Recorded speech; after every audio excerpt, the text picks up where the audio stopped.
We see the average Japanese salaryman who works all day and has no social life to speak of. He continues his monotonous and draining routine until one day he eventually has a heart attack from how unfulfilling his life truly is. He later opens his eyes to find himself in an old-looking hospital with a woman standing over him. She remarks that he has quite the gentle face for someone who is related to his father, but he is still unable to make sense of what is going on yet. A maid enters the room and offers the woman some tea, which is when he is finally able to get a look at himself in the reflection of the tray she's holding. He has been reincarnated as a baby named Ars Louvent, and by the time 3 years have passed, he has already begun to make the best of his new life here. He has mastered how to read and write the language here, and has also become fairly knowledgeable about this world as well.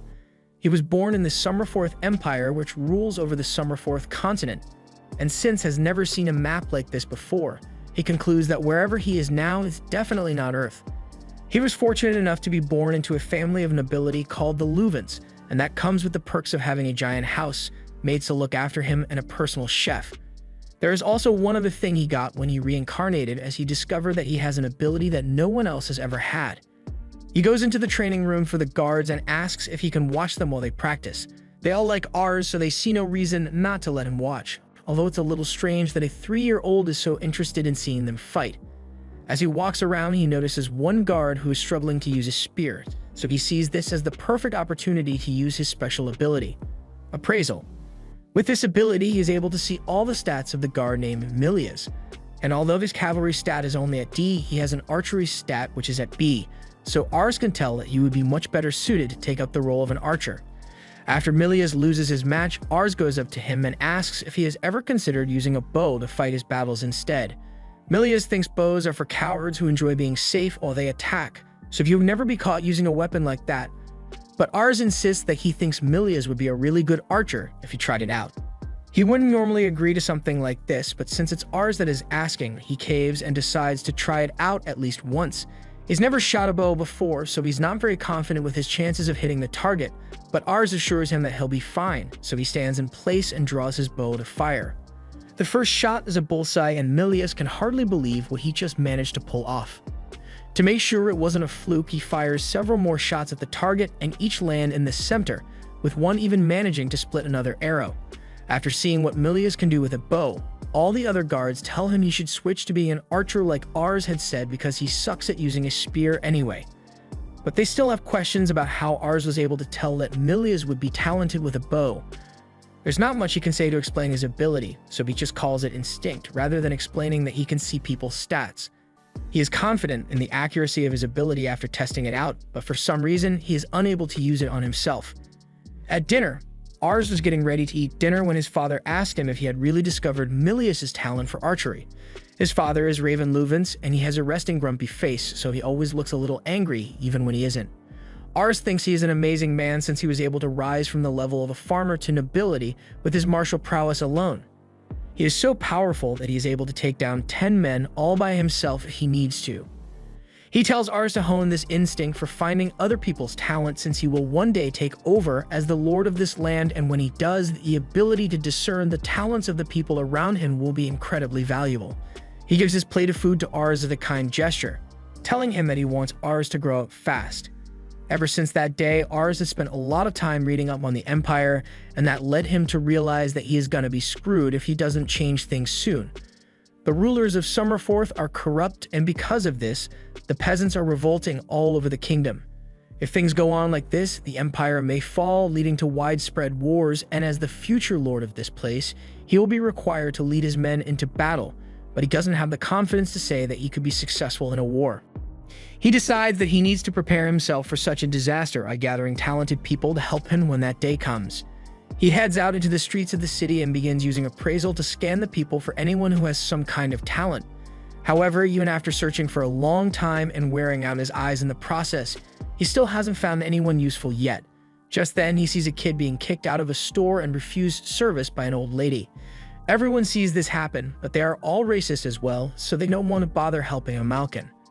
Malkin are people who came to Summerforth from across the sea, and they are usually brought in as slaves, so people think low of them. Ars isn't going to just watch him be ostracized by the people, so he walks up to him and offers a loaf of bread, which he had on hand. The boy is hesitant at first, But he accepts the bread, and Ars then uses appraisal on him, which leads him to discover that Reitz is stacked when it comes to stats. His stats are on par with some of the greatest people in the world, so if he has the opportunity to grow, he will become a force to be reckoned with. After finishing the bread, Reitz thanks Ars once more for his kindness and walks off. But Ars doesn't want to let such a talented person slip away from him, so he follows him until they both end up in a dark alley. Reitz stops him and says it's a bad idea to be following strangers down dark alleys, but Ars cuts him off and asks to make Reitz a retainer.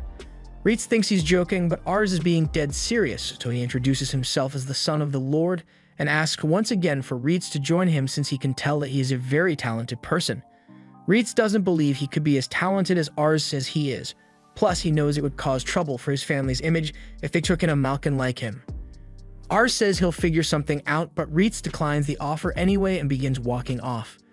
As he is leaving, Ars begins chasing after him because he may never come across another person as gifted as Reitz again, so to convince him, he switches tactics and attempts to bribe him with all the delicious food his family's personal chef can make for him. Ars takes him back to his house, and Reitz is surprised to see that he wasn't joking when he said he was the son of the Lord of the land. They head inside, and delicious-looking food is served to Ars. But even the servants here are racist as well, so they only offer Reitz a bowl of beans and tells him that he can't possibly expect to eat decent food when he is a Malkin. They want him to eat his day-old beans and get out of the mansion, but Ars refuses to let such brazen disrespect be thrown at his guest. He makes it clear that Reitz is to be given the same treatment that any other guest would be given, so they all apologize and get him some good food this time. While Reitz is enjoying his meal, Ars asks what he is doing in Summerforth in the first place, so he explains that he was part of a group of mercenaries before, but unfortunately, they were all killed on one of their mission, and since he survived, he has been wandering around aimlessly until he happened to arrive here. That's a touching story, but the butler doesn't care in the slightest and urges Ars to make the filthy Malkin boy leave. Ars tells him that he won't be making Reitz leave anytime soon since he brought him here to have him become his official retainer. The butler thinks that is a preposterous proposal, and there is no way his father would ever give his permission for something like that.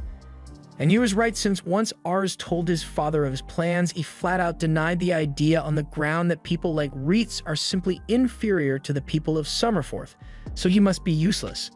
Even his father is racist, so Ars is going to have to pull some strings to get him to accept Reitz as a retainer. He tells him that he can sense great talent in Reitz, the same as he had done with Milia's. However, while Raven trusts his son's ability to identify the talents of people, it is well known among the people of Summerforth that Malkins can never achieve anything good, so there is no way Reitz could have such incredible talent as he says. Ars remains insistent that having Reitz on their side will be indispensable to the future of their domain, so he suggests that Raven gives Reitz a test to confirm the talent he possesses. Raven agrees to test him, and if he passes, he can start out as a soldier. But the test he proposes is a duel which Reitz must win if he wants to be approved. Ars is worried since even though Reitz is indeed gifted, his father still has a higher prowess score than him, so he won't be able to win a fair fight. Fortunately, Raven is still a decent man, so he's not going to have a serious fight against a 14-year-old. He'll give Reitz a handicap to make things a little more fair to him, and under these conditions, Ars thinks Reitz has a good chance of coming out victorious. Reitz has no objections to this, so Raven says they should proceed with the duel immediately. While they are walking off so Reitz can fight Ars' father, Reitz stops for a moment and asks why Ars is working so just to take someone like him as a retainer.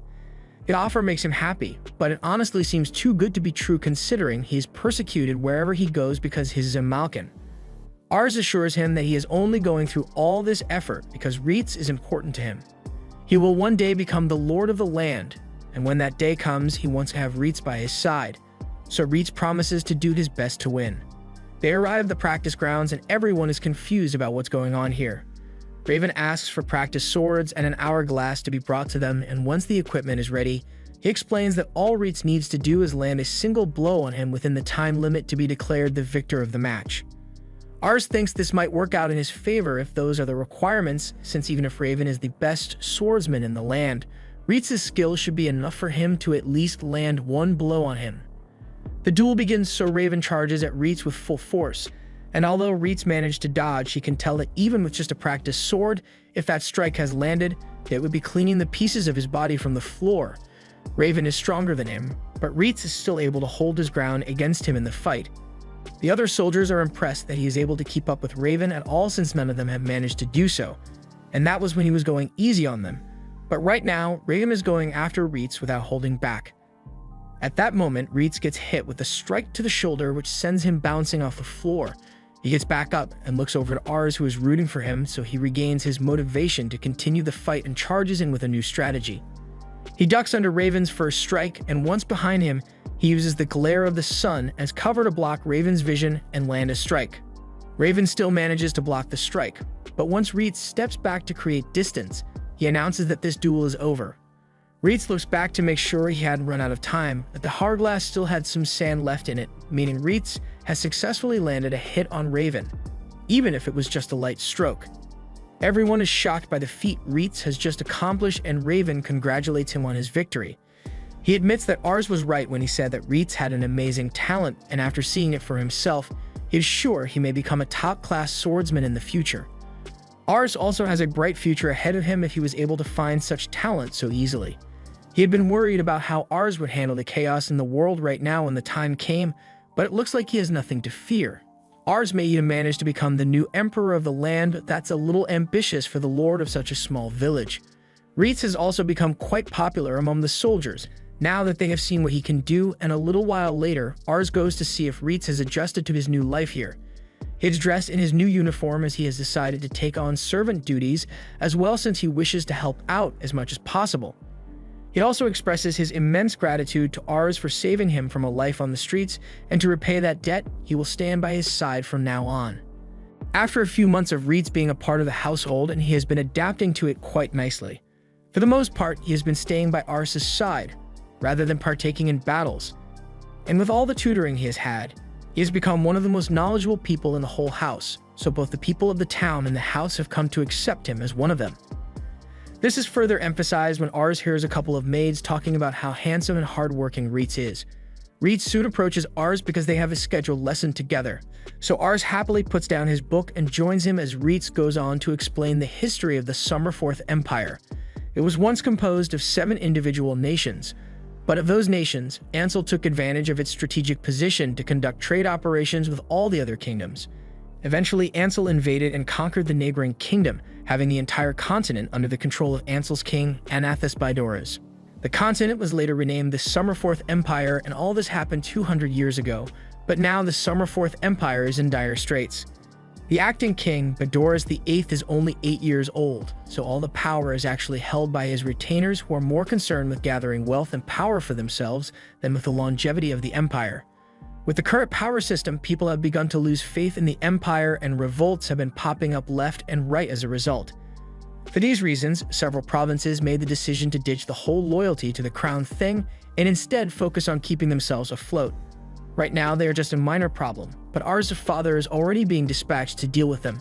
So one day they may be a serious threat, and Ars needs to be prepared for that.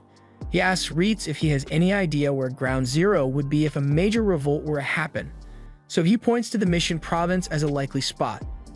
Their ruler is currently old and in poor health, so once he's out of the picture, all hell is going to break loose. He has 2 sons who could take his place, and normally it would be the oldest, but the youngest is actually better suited for it than him. This will most certainly lead to a war, since both brothers want to inherit the position, and Ars wants to know who Raven would choose to follow if that ends up happening. From what Reitz knows, Raven believes it is the older brother's right to succeed their father. Ars is worried, since if his father ends up on the losing side of the conflict, then things could end up going really badly. Although while Ars is nervous, Reitz sees this as a good opportunity to rise up in the world for Raven. After all, a good showing in a major conflict will be a great addition to his accomplishments, so Reitz suggests they try to prepare for the occasion in order to make the outcome more certain.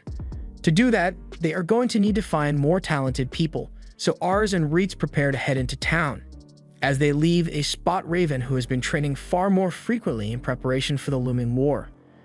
Once he notices his son, Raven asks if he plans to head into town today, and Ars confirms it, adding that he wants to look for some more exceptionally talented people.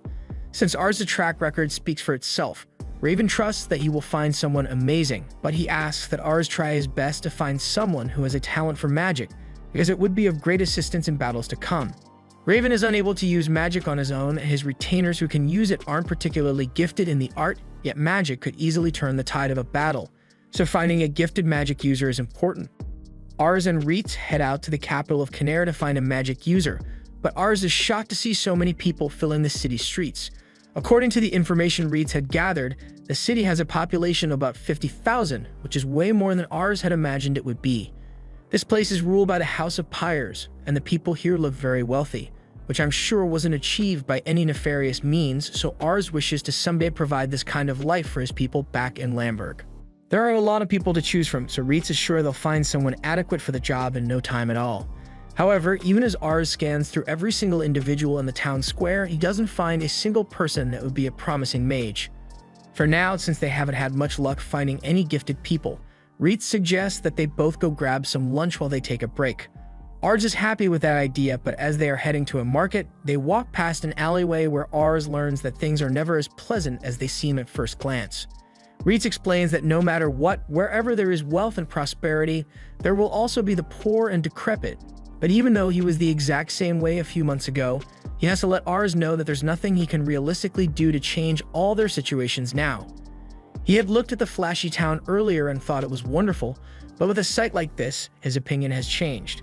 What he wants to create is a town where even the less fortunate are able to make a living for themselves. And though he knows he is just being wishful, he would like to find a talented mage among one of the poor people here, so he can at least save one person. While he says this, there is a cloaked girl listening in on their conversation, but she soon slinks away from the two.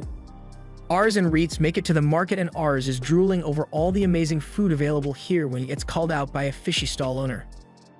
He offers Ars the chance to buy a dragon egg from the northern region and have his very own pet dragon, which he is very excited to hear since he didn't even know dragons existed in this world till just now. He really wants a pet dragon, so he reaches into his bag and says he'll buy 3. But then Reitz pulls out a knife and holds the stall owner at the blade's edge. He is insanely angry that someone would dare try to scam Ars in front of him, and although the scammer tries to deny any wrongdoing, Reitz knows better. Trade with the northern region was frozen last year, so the only way he could actually get dragon eggs was if he illegally smuggled them in. But even at that, these are just regular old lizard eggs from the Ansel region. Reitz won't take such blatant disrespect to his master, so he is prepared to kill this man right now. However, Ars doesn't want to get into any trouble for murdering a local, so he tells Reitz to just let it go since it was his own fault for nearly falling for it.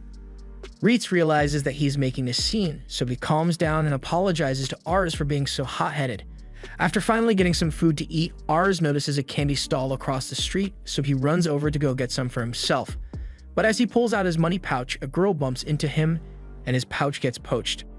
He doesn't notice what happened at first, but as Reitz comes running up, Ars is informed that he just got robbed, so he starts panicking. Reitz assures him that they will be able to get it back as he picks Ars up to chase after the girl. But even with his speed, the girl is still so fast that Reitz only manages to pull off her cloak. They follow her into an alleyway, but it looks like they aren't the only ones who are after her, as she has been cornered by a group of 3 guys who really don't like her. The girl gets punched to the floor, and even though she just stole from him, Ars can't bear to see someone get treated so badly. The man doesn't like being told what to do by a kid, so he's about to give Ars the same punch. But Reitz obliviously isn't going to let him get away with it. He warns the man to not continue with his attack, but the man doesn't surrender, so he gets a 1 piece to the gut before being thrown like a bag of dirt. His 2 friends try to jump in and avenge their buddy, but they both get manhandled by Reitz as well, eventually deciding to just take the L and leave. Now that they are gone, Ars asks if the girl is alright, but then he gets a good look at her, and she's fucking amazing. She has S-rank potential as a mage, which is exactly what Ars was looking for. So while Reitz walks up to her to demand Ars' money pouch back, Ars asks her if she would like to become one of his retainers. This shocks both the girl and Reitz since they can't believe he would hire someone who just stole from him, but Ars is serious about it since he can see her immense aptitude for magic. The girl answers coldly, saying she would rather die than serve a child like Ars, and when asked why she gave such a strong refusal, she says that there are just some things she can't stand. And Ars is one of them.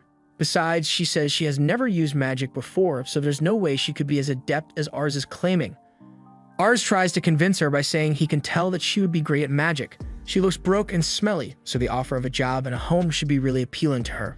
However, she gets offended and thinks Ars is looking down on her since he has been living the easy life since the day he was born. She has no interest in becoming the pawn of some noble who is only interested in protecting their lifestyle, but Ars says he is not like that. He wants to create a world where people like her can have stable lifestyles and earn a decent income without having to steal. His ideals are great and all, but promises are cheap, and the people here don't have the luxury of waiting for this someday to come because they are worried about what they'll eat today. So her answer is still no. Reitz can't make her change her mind, but he hasn't forgotten about the money pouch she stole, so he demands that she return it once more, which she does without putting up a fight. Ars still hasn't given up, so he tries to keep the conversation going by asking who those guys that were after her are. She explains that a while ago she got caught stealing from a noble, so she ended up getting sold to a slave trader as punishment. She managed to escape, but the slave trader sent those guys after her because she would be sold for a high price on the market. If that's the case, then Ars asks why she is still in this town, all since it would be much smarter to ditch this place and get as far away as possible so the slave trader doesn't catch her. She responds that she can't just leave this place because she's got people here whom she cares for. At that same moment, a bunch of kids come running to her. They have been worried sick for the past 2 days since they didn't know what happened to her. These kids are all orphans with no one to turn to, so the girl took it upon herself to take care of them, and that means she can't leave them behind. Ars understands the situation now, so he won't try to recruit the girl anymore, but he still wants to help their situation, so he offers her his money to keep them going for a while. She still thinks he is just trying to act like a good person. But since he did offer, she's not going to turn down free money. She takes the money and leaves with the kids, but Ars is left with a lot to think about after what he has seen. Later on, Ars sits outside his hotel room late into the night and thinks about the whole thing until Reitz comes to tell him to get inside before he catches a cold. He sees that Ars is still upset about his encounter with the girl, but he can understand how she felt at the time. Most nobles aren't exactly great people, so it is never a good idea to blindly trust what one says at first, but he assures Ars that he isn't one of the bad nobles since he actually wants to help people. Still, Ars gets the feeling the girl may have been right about him taking his privileged lifestyle for granted with him, making such a grandiose claim of bringing a better quality of life to the poor people. He honestly hadn't thought it through much, so he needs to do some reflecting on himself. Just then, Ars' self-reflection is interrupted as he sees those kids from before running down the street, and they are in a panic because Charlotte, the girl from before, has been caught by the slave traders. Charlotte has just been dragged back to the slave trader's office by his lackeys, and the goons who were forced to chase after her take their frustrations out by giving her an extra beating for making them work so hard. Even while she's getting kicked over and over, Charlotte doesn't cry or fight back because she has more or less accepted her fate. The slave trader tells the goons to lay off beating her because he's got a buyer willing to pay big bucks for her, and the dude's a real pervert, so he wants Charlotte's face in good condition.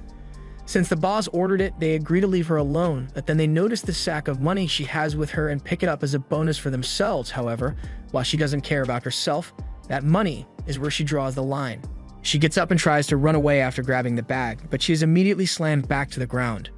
The slave trader tries to convince her to give up on running away since even if she did manage to escape, she would just end up going back to the life of misery on the streets, so she should just accept that she has lost and become some random guy's slave. Just when all hope seemed lost, a loud crash is heard as Reitz bursts through the front door with his gloves ready to pound some faces in. The goons recognize him as the same guy from earlier, but they seem to have forgotten how badly they were beaten. So Reitz gives them a quick reminder by knocking them out again. The slave trader tells the last guy not to attack because he can't win, so instead, he starts questioning why Ars would suddenly bust down the doors to another man's house for no reason. Ars gets up and addresses Albert, the slave trader, telling him that he wants Charlotte to be released at once. By this point, Albert has realized that Ars is probably a noble, so he calms down a bit since nobles are the primary buyers for his slaves, but Ars is a little different from the normal selfish noble. Charlotte tries to stop Ars and tells him to stay out of this since he has no reason to put himself in danger for her sake, but he doesn't need a reason to do the right thing.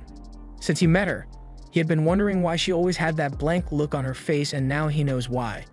It's because her ambition stat is stuck at a 1.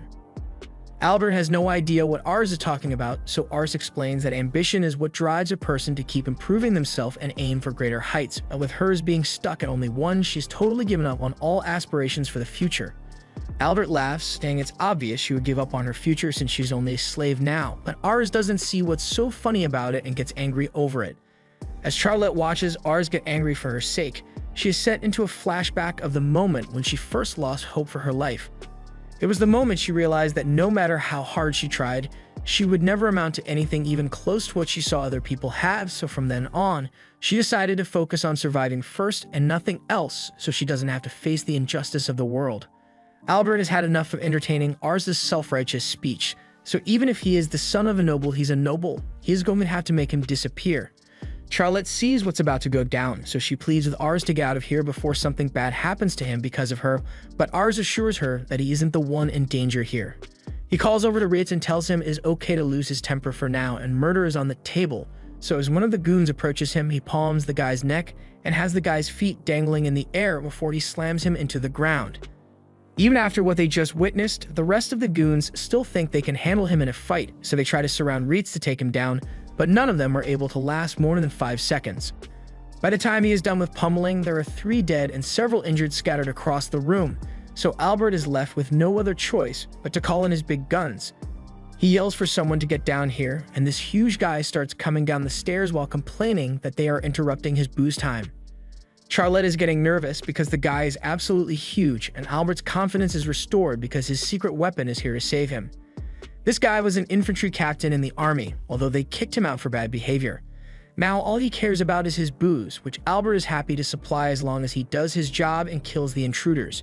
Just to be safe, Ars uses his ability to check if this guy is actually a threat, and after analyzing him, he assures Charlotte that there is nothing to worry about since Ritz can definitely handle this guy.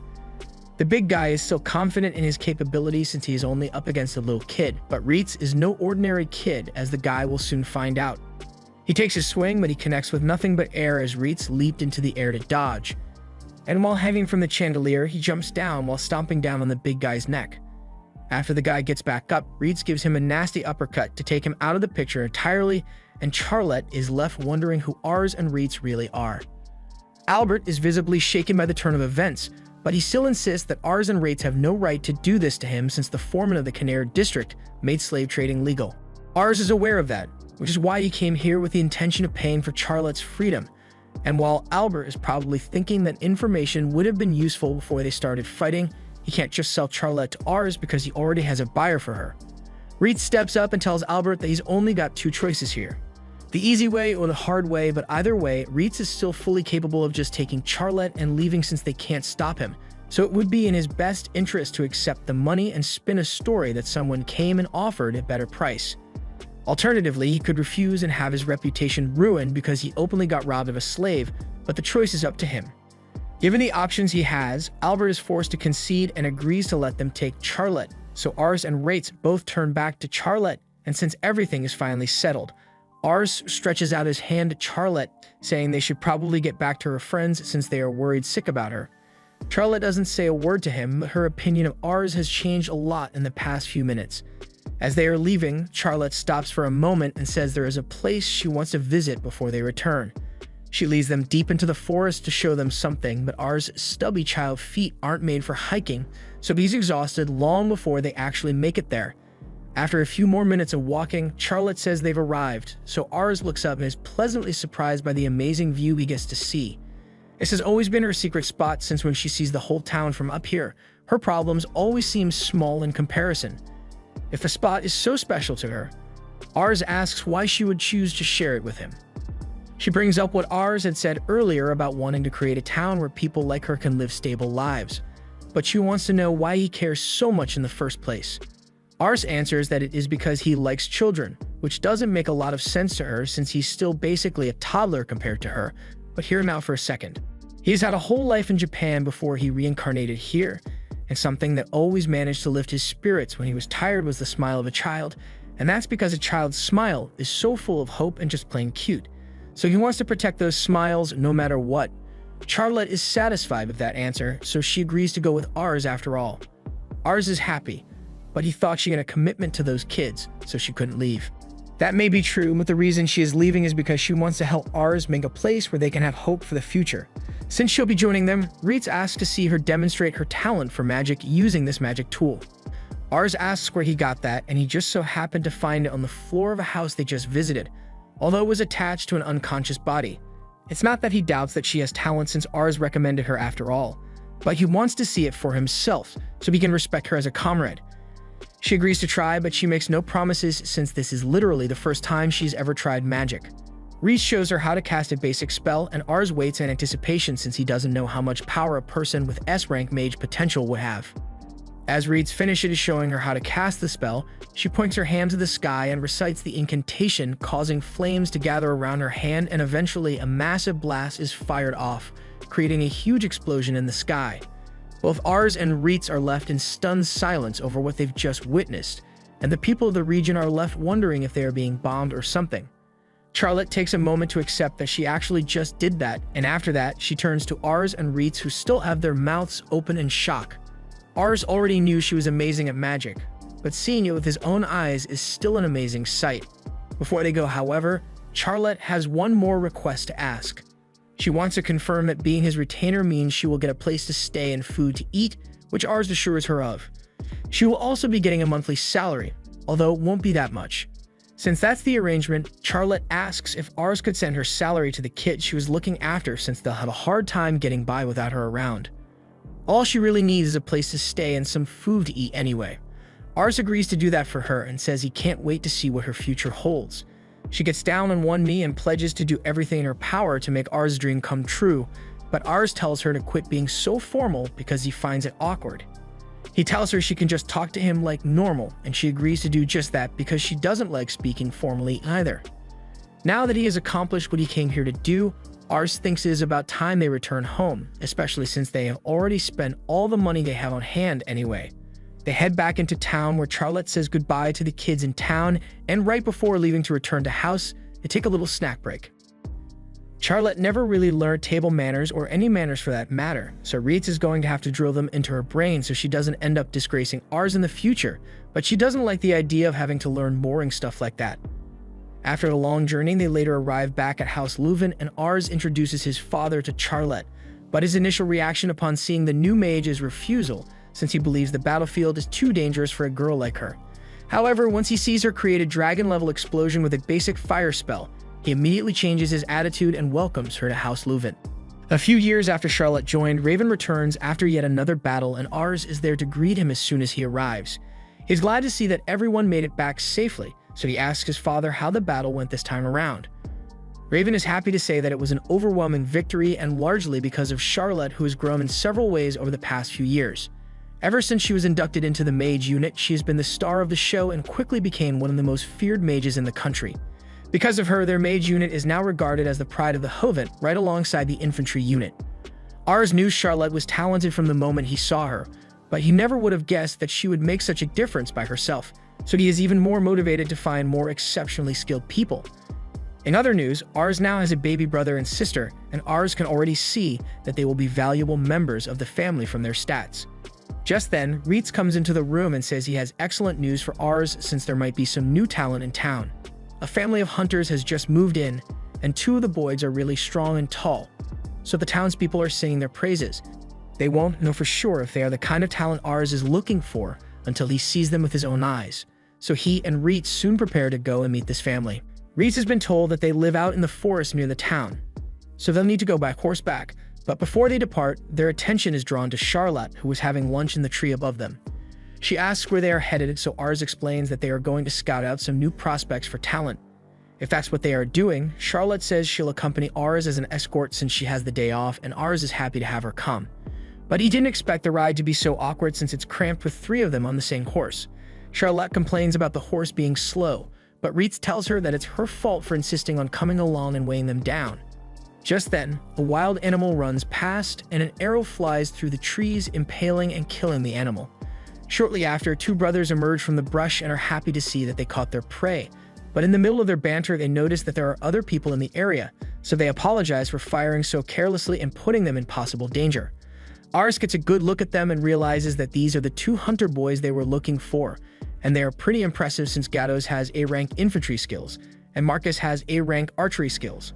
The boys find it a bit strange for people to be out in this part of the woods, so they ask what Ars and the others came here to do, which is when Ars tells them that he has a proposal he wants to offer. The boys invited Ars to their home, where their father has prepared a delicious feast for them, but he apologizes for not being able to do more for such important guests. Ars says he has nothing to be sorry about since he dropped in unannounced, and Charlotte thinks the meal they prepared is really delicious anyway. The boy's father then asks what business Ars has with them all the way out in the forest, So Ars tells them that he is here to recruit Gatos and Marcus as soldiers to join the Louvent army. This is great news for the two boys since they always wanted to make a name for themselves as soldiers, and their father is grateful for the opportunity, but he wishes his other son, Rosal, could have talent like Marcus and Gatos.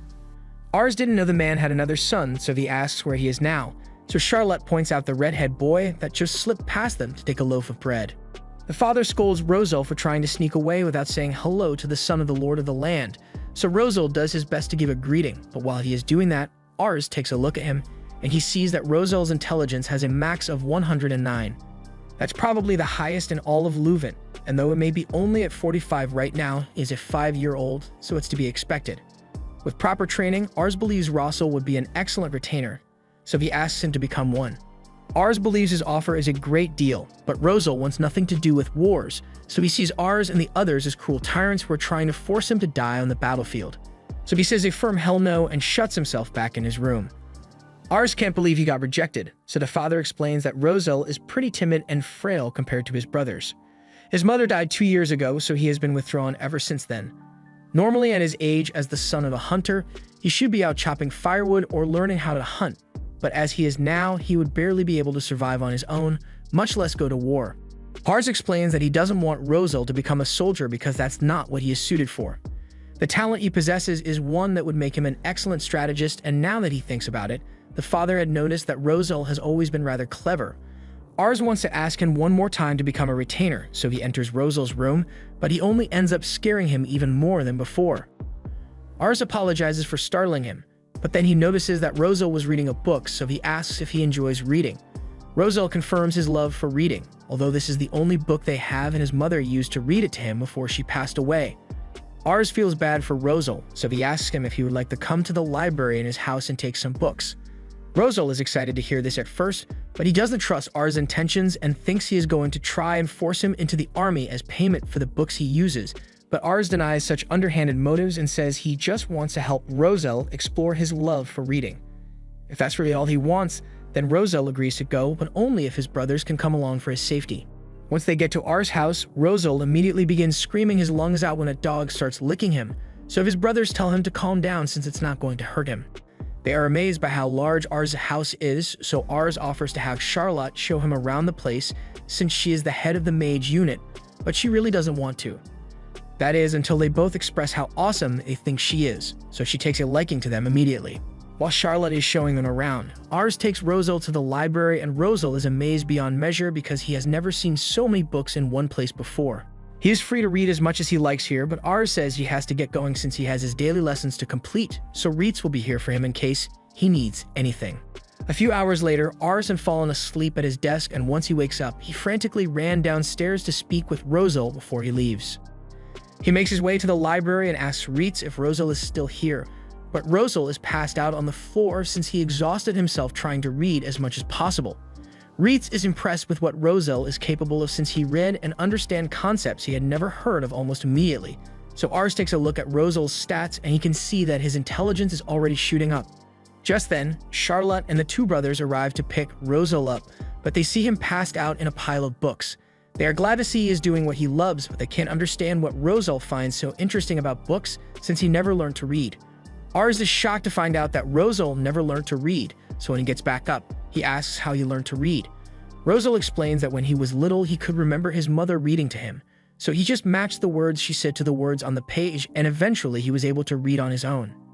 His brothers have a hard time believing that since he was only 3 years old when their mother used to read to him, but Rosal just says he is able to remember everything since the day he was born, so everyone is even more shocked. After hearing just how amazing Rosal is, Ars is willing to do anything to win Rosal over. Later, Ars is thinking of a way to show Rosal and his family that there are ways to hunt without needing to be physically gifted, as that may give Rosal the confidence to become his retainer. He tells them that traps are a common method for hunting in other countries, but Marcus and Gatos don't think it will be effective against the animals here since they are pretty smart and quick. However, Ars has faith that Rosal's brain can come up with something that will be effective, and then his father will surely have to acknowledge him as a capable hunter. Rosal doesn't think he'll be able to do something like that, but his brothers are here to support him and say they will do anything to help him. Rosal wants to prove that he can be useful, so he agrees to give it his best shot, and after a lot of off-screen work, a trap has been constructed. Rosel's father comes out a while later and he is shocked by what he sees before him. The boys see him and excitedly show off what Rosel was able to come up with as they tell their father how to look inside the trap. The father obliges and he is shocked to see that it is full of animals. The brothers proudly state that it was all Rosel's idea, so they push him to tell their father how he came up with it. Russell timidly says that he learned that these animals mindlessly charge at anything that is the color yellow, so he used a painted wall to get them to run into the trap. It's safe to use it since no human would ever fall for it, probably, and he also came up with a way to keep baby animals away by hanging herbs, which they are known to avoid. Rosel's father just stands there dumbfounded because he has just realized two things. Rosel is a genius, and he just made the family business of hunting obsolete with this trap, and it only took him one day to come up with it. After processing his thoughts, he asks the older brothers if they are leaving tomorrow to join the Louvent army, and once they confirm it, he tells them to take Rosel with them. Rosel doesn't know where his father's sudden change in attitude came from, but his father is adamant that Rosel needs to leave home, and he has nothing else to say besides that, so he walks away. Rosel now believes his father must hate him for making hunting redundant, so he accepts that he's just going to have to go with Ars since he has nowhere else to go. But Ars tells him that he can't leave yet, at least until he has cleared up this misunderstanding with his father. Rosel's mother fell ill shortly after he was born, so he has always believed that his father hated him for being the reason their mother died. Even though they never said that, he believes that's what they all think about him, which is why he always locks himself in his room. Right now, he is wishing he had never been born, but then he hears some movement on the roof, and it happens to be his father and brothers. Marcus and Gatos both came to thank their father for raising them well, but they ask him why he had to talk to Rosel in that way earlier.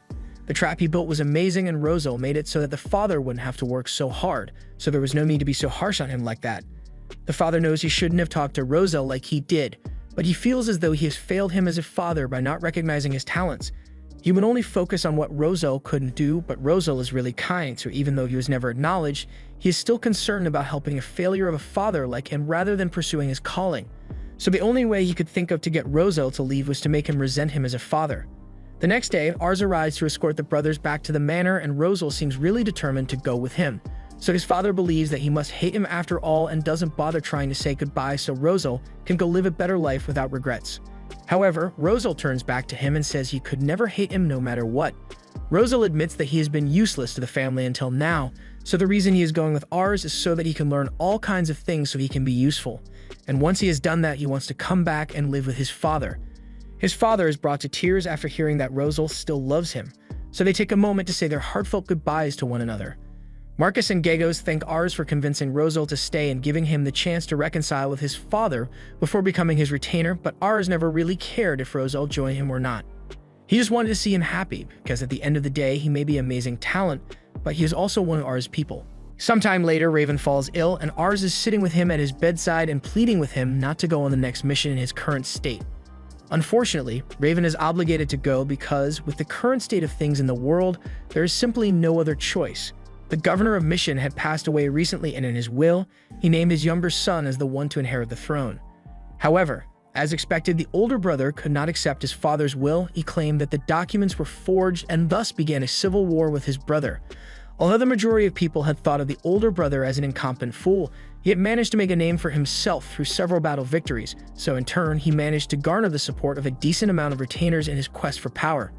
And due to the ensuing civil war, the neighboring country of Seats decided to take advantage and invade while the country of Mission is divided among themselves. This will mean another battle needs to be fought, but Raven tells Ars to stop worrying about it because he has got more pressing matters to attend to, like the fact that his wife will be arriving here shortly. Ars is understandably shocked because this is the first time he's hearing anything about him getting married, but I guess Raven just forgot to mention it. He pulls out a letter he received earlier from the girl in question, and upon receiving it, Ars immediately runs to his retainers to tell them the bad news. Upon hearing that Ars has a betrothed, they are all equally as shocked as him. This is the first he has heard anything about her, and a maid comes in to tell him that his soon-to-be wife is outside already, so he has literally no time to prepare. He heads outside to meet her as the carriage pulls up, but he's nervous as hell since even in his past life, he never had a girlfriend. And now he's just meant to handle a wife out of nowhere. But after seeing her for the first time, he realizes that he may have hit the jackpot on this one. But then he gets a look at her stats, and her diplomacy and ambition are through the roof, so she is naturally inclined to be conniving. He is immediately put on guard because she may just be putting on a nice act to make a good impression on him, and for all he knows, she may be here to dispose of him since his father is currently ill. He mustn't let himself fall for her charms, but that's not going to be an easy task since she is really pulling at his heartstrings. After snapping out of it, he offers to show her around the estate. But as they walk in, Lucia's butler sees Reitz for the first time and he still has a few racist tendencies, so he is shocked that they have someone like him here. However, Licia will not stand for such rude comments and certainly not directed to someone her future husband trusts with his life. She tells Jan to apologize for his statements immediately, which he does, and Ars' opinion of Licia improves a little. As she is shown around the estate and meets all the people who work here, she has nothing but good things to say about everyone here. And while she and Ars are sharing a meal together, she talks about how delicious the meat in the food is, which gets Ars to start explaining the whole story behind how they came up with a new trap system. But in his excitement, he failed to notice that he had a little sauce on his cheek, so he gets embarrassed when she points it out. Ars must admit to himself that Licia is a master at communication if she is able to keep a conversation going with him, and in addition, she is quick-witted and more beautiful than anyone he has ever seen before. If he hadn't seen her stats, he would have been head over heels for her by now. But that aside, Licia continues the conversation by mentioning that she got to see a little bit of Lambert while she was on her way here, and she is truly delighted by how lively it is.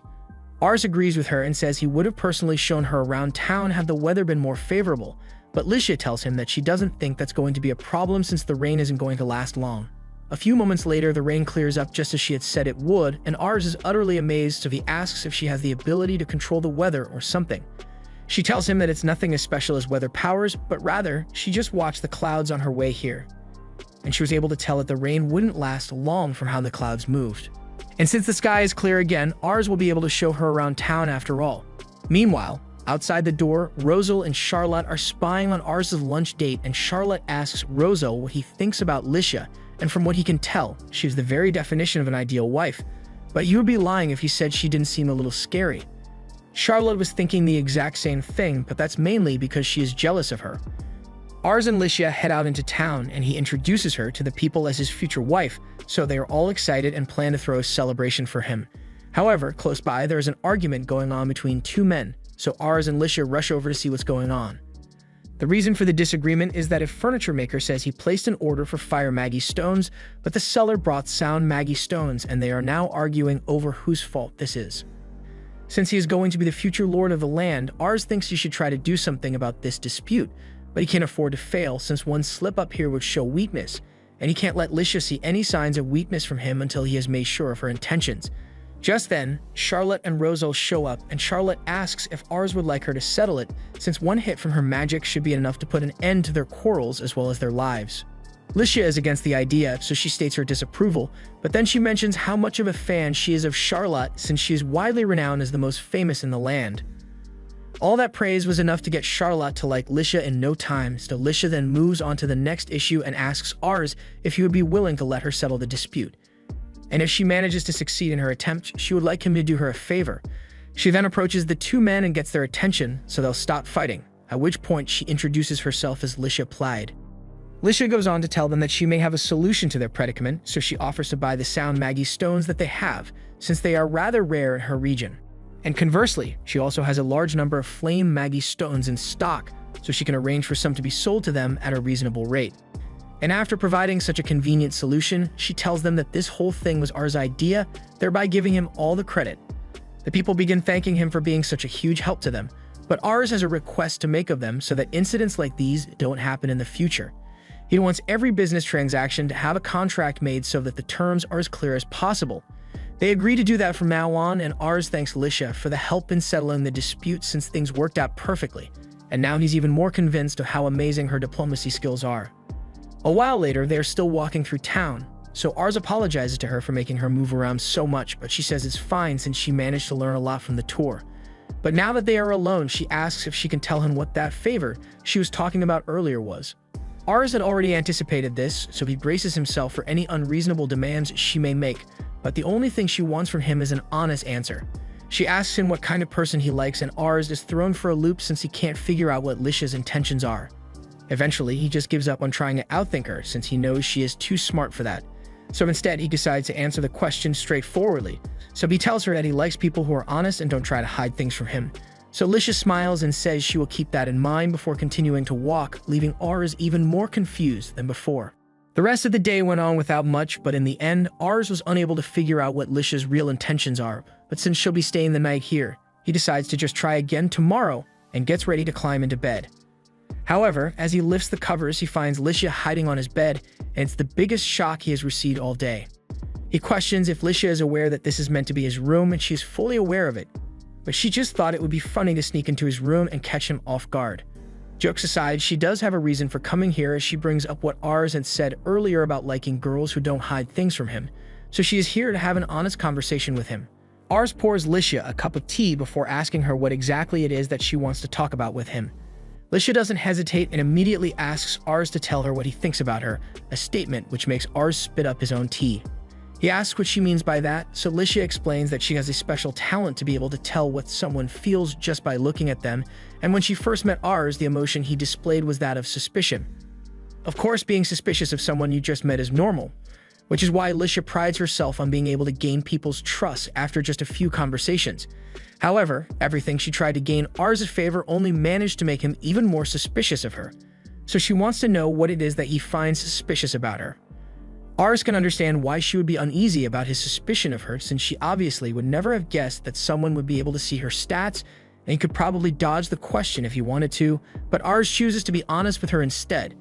He tells her that he has the ability to see people's attributes and aptitudes, so when he first saw her, he could tell that she has incredibly high diplomacy stats, as well as a higher level of ambition than most people.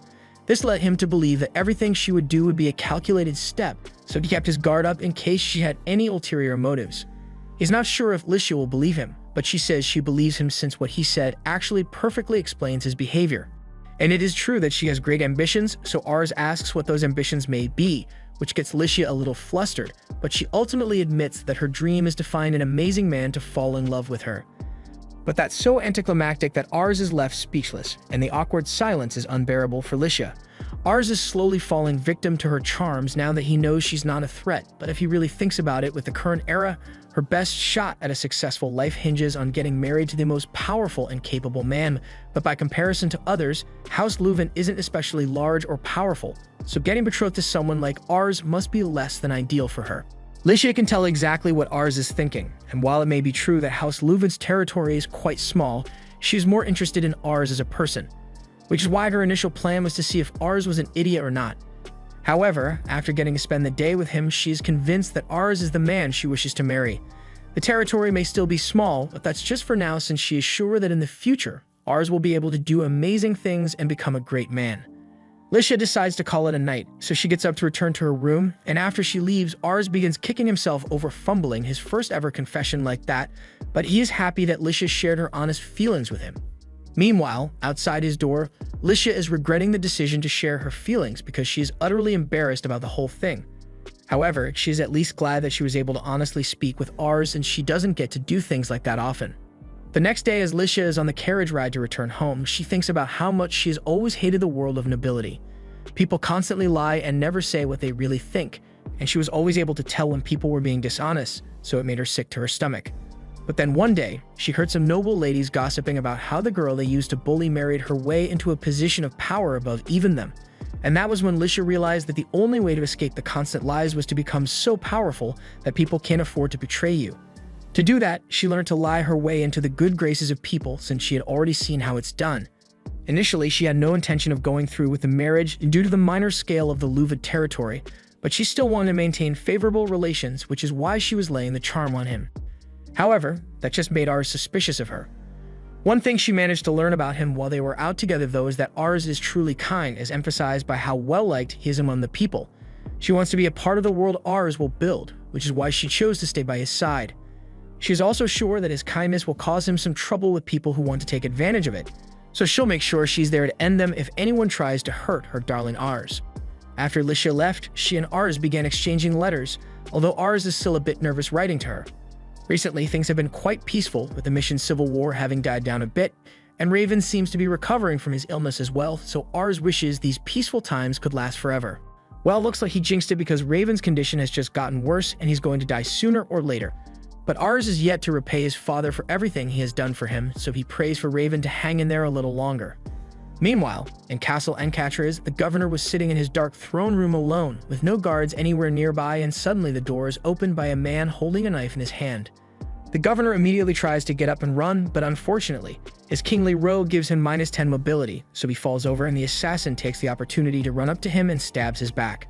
Tons of guards enter the room to surround the assassin and take him in for questioning, but the assassin already accomplished what he came for, so he yeets himself out the window and cracks his head open on the pavement like a coconut, so they'll never know who was behind this. A while later, the news of the assassination of the governor of missions reaches Raven, so he calls for a meeting with Ars and his retainers to discuss the situation. He asks Rosal what will happen now that the governor has been killed, and Rosal immediately knows there's going to be a terrible war soon. The governor's death will also cause the succession dispute to escalate to a great degree, and every district in Mission is going to have to side with either the elder brother Kurun or the younger brother Vasmark. The head of the Canary district, Lumiere, is likely going to side with Kurun, and when he does, Lambert is going to do the same. Raven expects to receive a summons letter pretty soon, so he asks Ritz to have the soldiers ready to move out at a moment's notice, and he also intends to prepare himself for the battle, but he can't even get himself out of bed right now due to his sickly condition. A while later, the summons letter indeed arrives and is asking Lambert to gather its forces for the upcoming war. Since Raven is still unable to participate, Ritz suggests that he and Charlotte could take the role of leaders and go in his place, but Ars is adamant that he must be the one to do it. Ars, Charlotte, and Ritz all stand at a cliff and look over the Canary district, where they are set to meet you Lord Lumiere, and Ars is a little worried about what kind of man he may turn out to be. They approach the castle gates and Ars introduces himself as the son of Raven Louvent, coming here in response to the summons from Lord Lumiere. The guard takes a look at the invitation, and it looks like it is genuine, but he doubts that Ars is here to represent House Louvent since he is just a child. But then the guard recognizes Charlotte as the famous Lady of Flames and Ritz as the Reaper of Louvent, which makes Ars wonder what kind of atrocities Ritz must have committed on the battlefield to earn himself such a title. In any case, the guard no longer has any doubts about Ars' identity, so he leads them inside the castle, where Ars is introduced to Lumiere's right-hand man, Menace Renard. Ars says it's a pleasure to meet him, and since Ars is the one who came, Menace assumes Raven must truly be ill and wishes for his full recovery. Ars takes a moment to scan Menace's stats, and his average is pretty high as he is literally good at everything.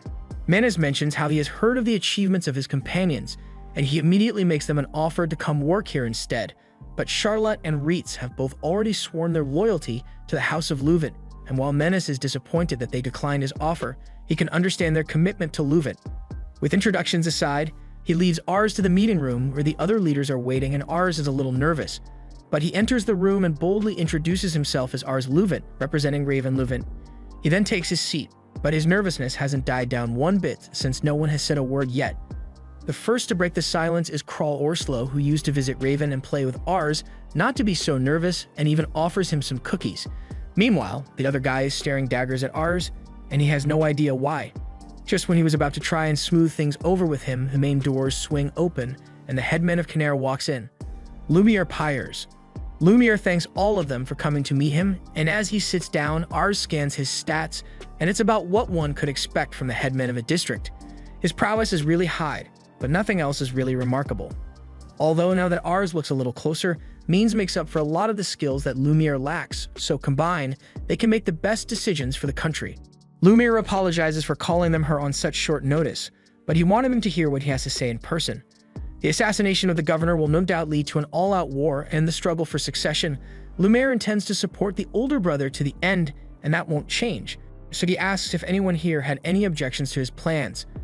Neither Krall nor Ars has anything to add to the meeting, so Lumiere brings the discussion to a close and tells them all of the rumors that Saltz may try to use this opportunity to launch another attack on them, so he wants all of their troops to be ready in case that happens. Now that the meeting is over, the others are already planning out ways to keep their troops prepared, and Ars is totally exhausted because he has never felt so nervous in his life before.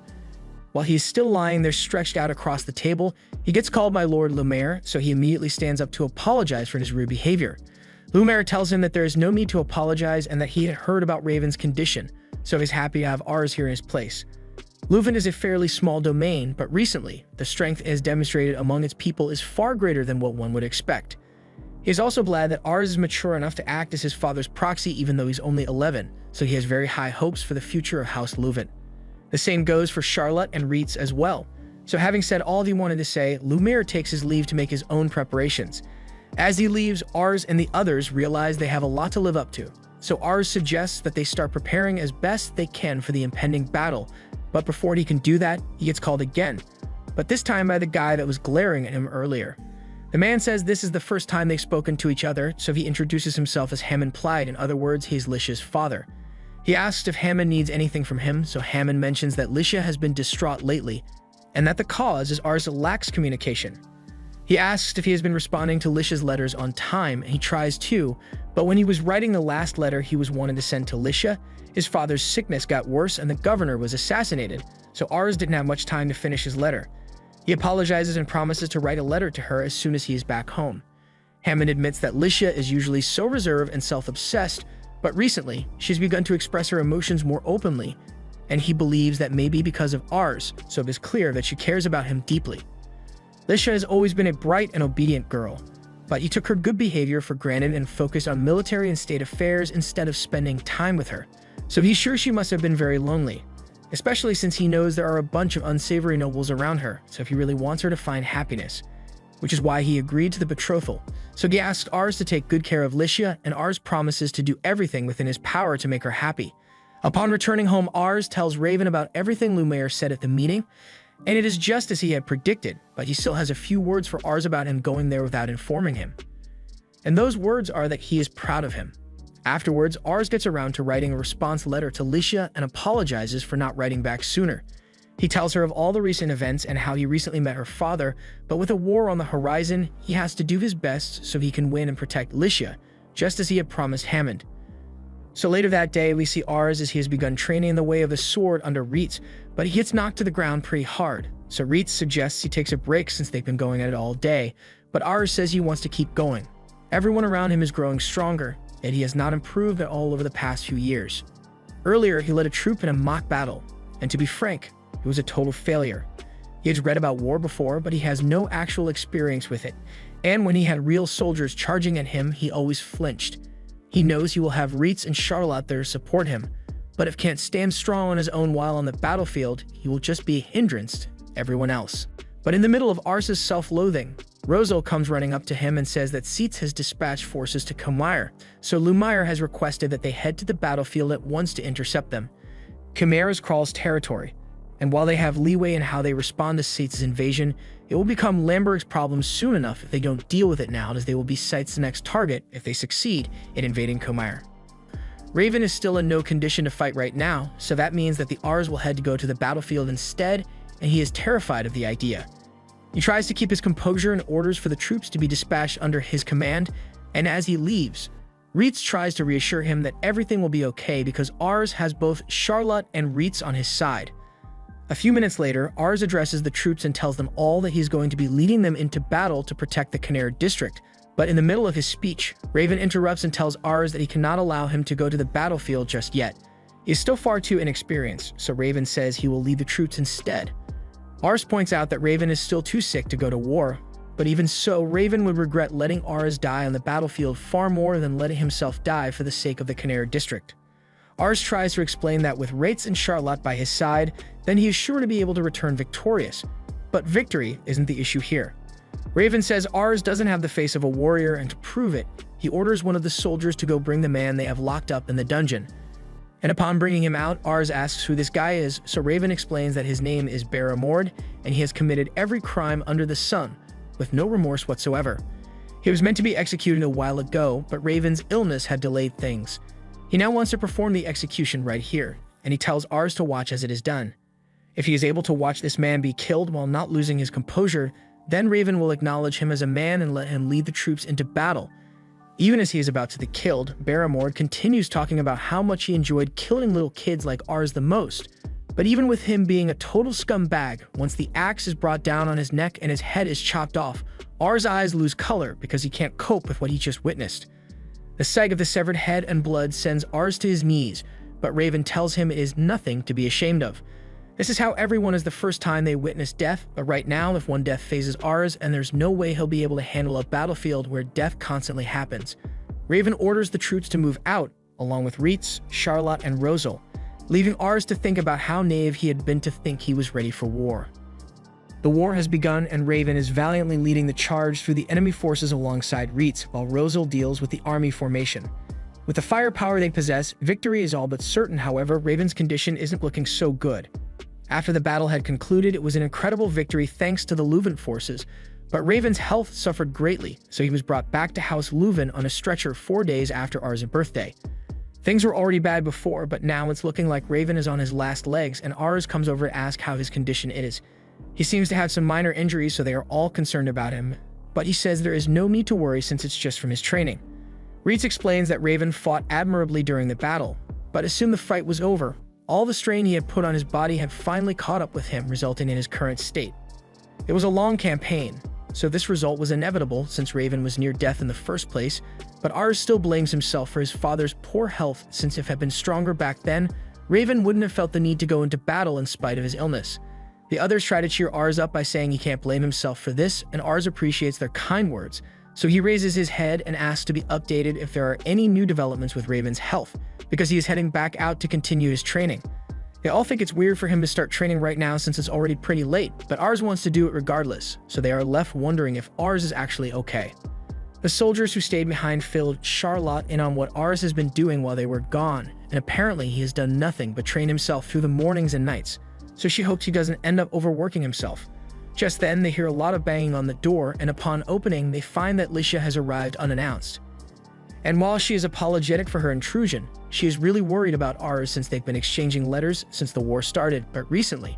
While his letters haven't changed much, she can tell by the lack of emotion in them that Ars is growing distant and may be in the verge of starting his villain arc if nothing is done to help him.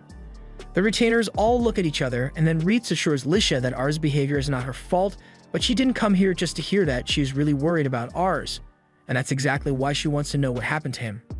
Reitz finally gives in and tells her all about the things Ars went through, from having to witness an execution, to being told he is too weak to go to war, and the guilt he feels over Raven's condition. Licia feels terrible for not being able to support Ars at all in his time of need, so she asks where she can find him. They tell her he is currently training, so she heads over to the training hall to meet him. However, as she opens the door, she realizes that Ars is pushing himself really hard to get better, and despite his training partner thinking it would be best to take a break for the day, Ars still persists since Raven was able to fight a whole war while being terminally ill, so he can handle this much. Licia decides not to approach right now and instead give him some space because that's what he really needs right now.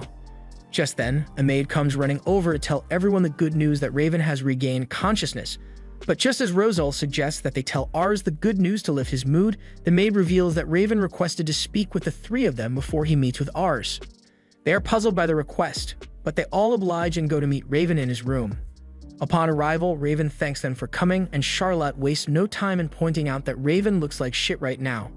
Reitz scolds her for speaking so rudely about their lord, but Raven says it is alright since he isn't speaking to them as the Lord of Lamberg right now.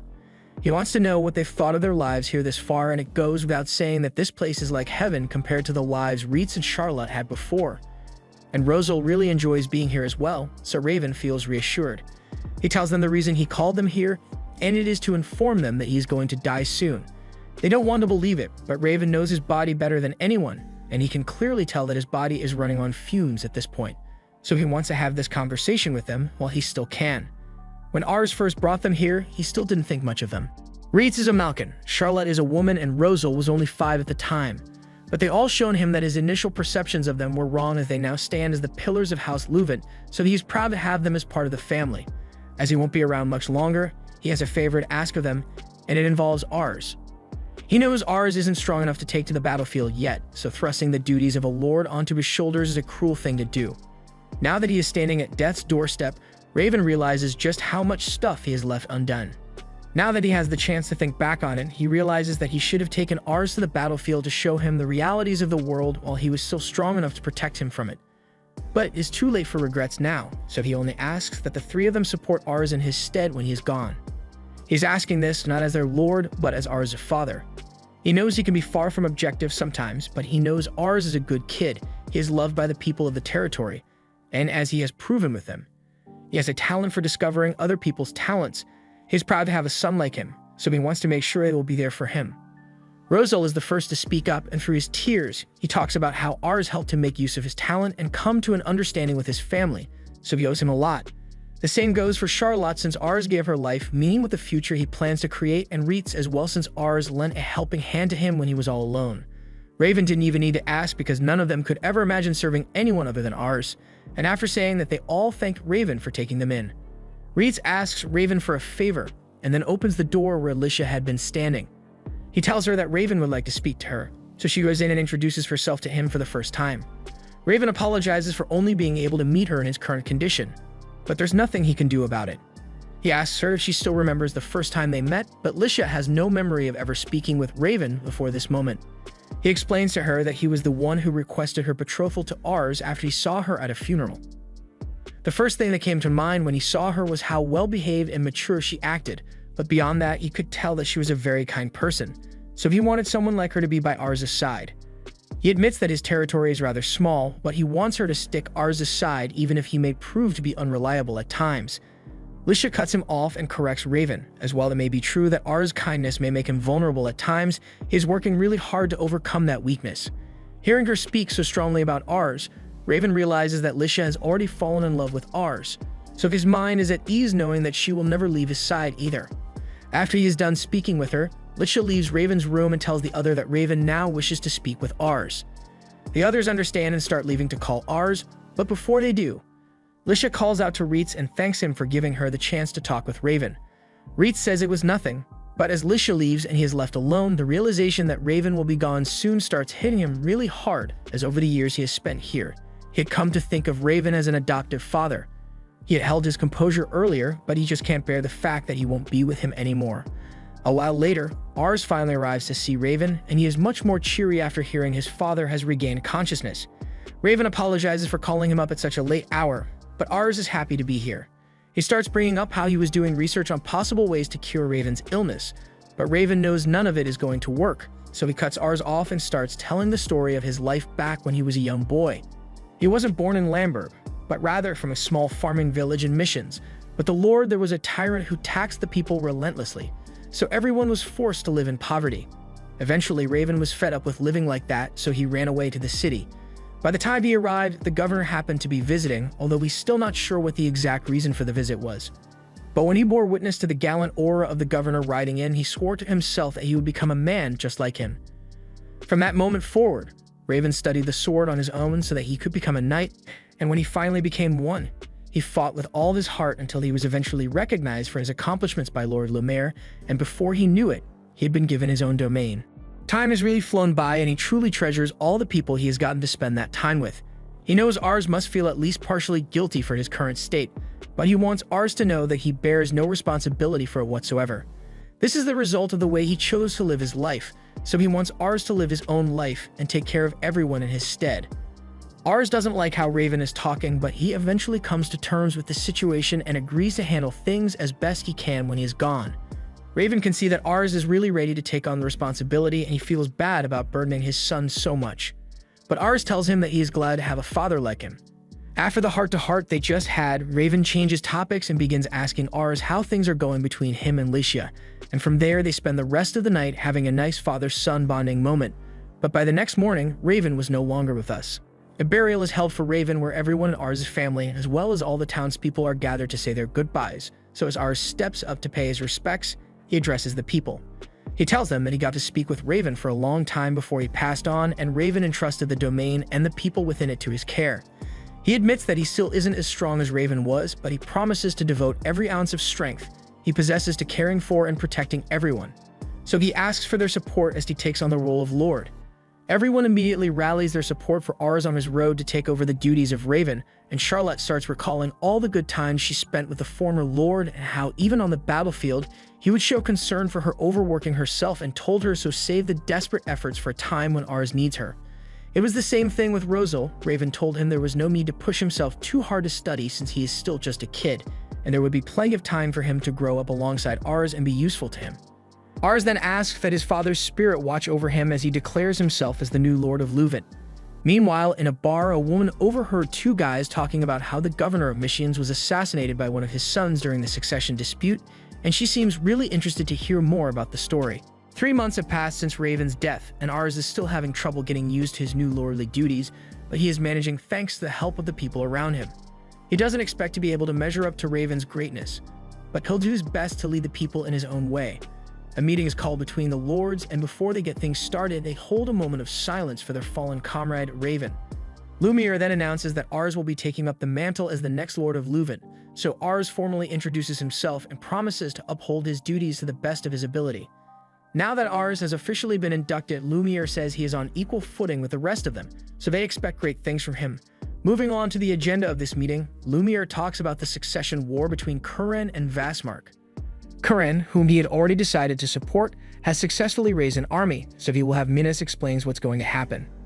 The capital of the mission's province, Arkantes, is currently occupied by the younger brother, Vasmark, so he has soldiers in much larger supply than Kuren.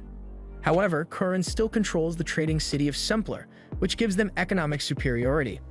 In terms of advantage, these two cities are pretty equal to one another, so the deciding factor in this war is going to be the loyalties of the surrounding districts. For this reason, Kuren is trying to secure the support of the neighboring districts, but the one to the west, Piraina, refuses to yield to the pressure. The district of Piraina may only have a small military, but the shortest way to get to Arkantes for an attack is through Piraina, so it is imperative that they get Piraina under their control if they want to run effective supply chains to the battlefront, which could possibly lead to them losing the war. Lumiere had hoped to bring them to his side without a need for pointless fighting, but since Piraina has been so stubborn in their refusal, it has forced his hand. They are left with no other choice but to subjugate Piraina. Ars isn't on board with this idea and speaks up, asking that they allow him to try his own measures first before they decide on subjugation. Lumiere is shocked to hear this, but he is also intrigued to hear what Ars has in mind. Several days earlier, Ars was going over the current state of things with Rosal, but none of it made any sense to him. Why would the Piraina dig their heels in and refuse Lumiere when they know they are putting themselves at risk of being attacked as a result? There has to be more to the situation than meets the eye. Rosal doesn't know what this mystery factor could be, but attacking before they find out what it is would be a stupid move, so he thinks it would be better if they try to figure out the full situation first. Ars thinks it would be a good idea as well, but he isn't sure how to go about gathering information on the matter.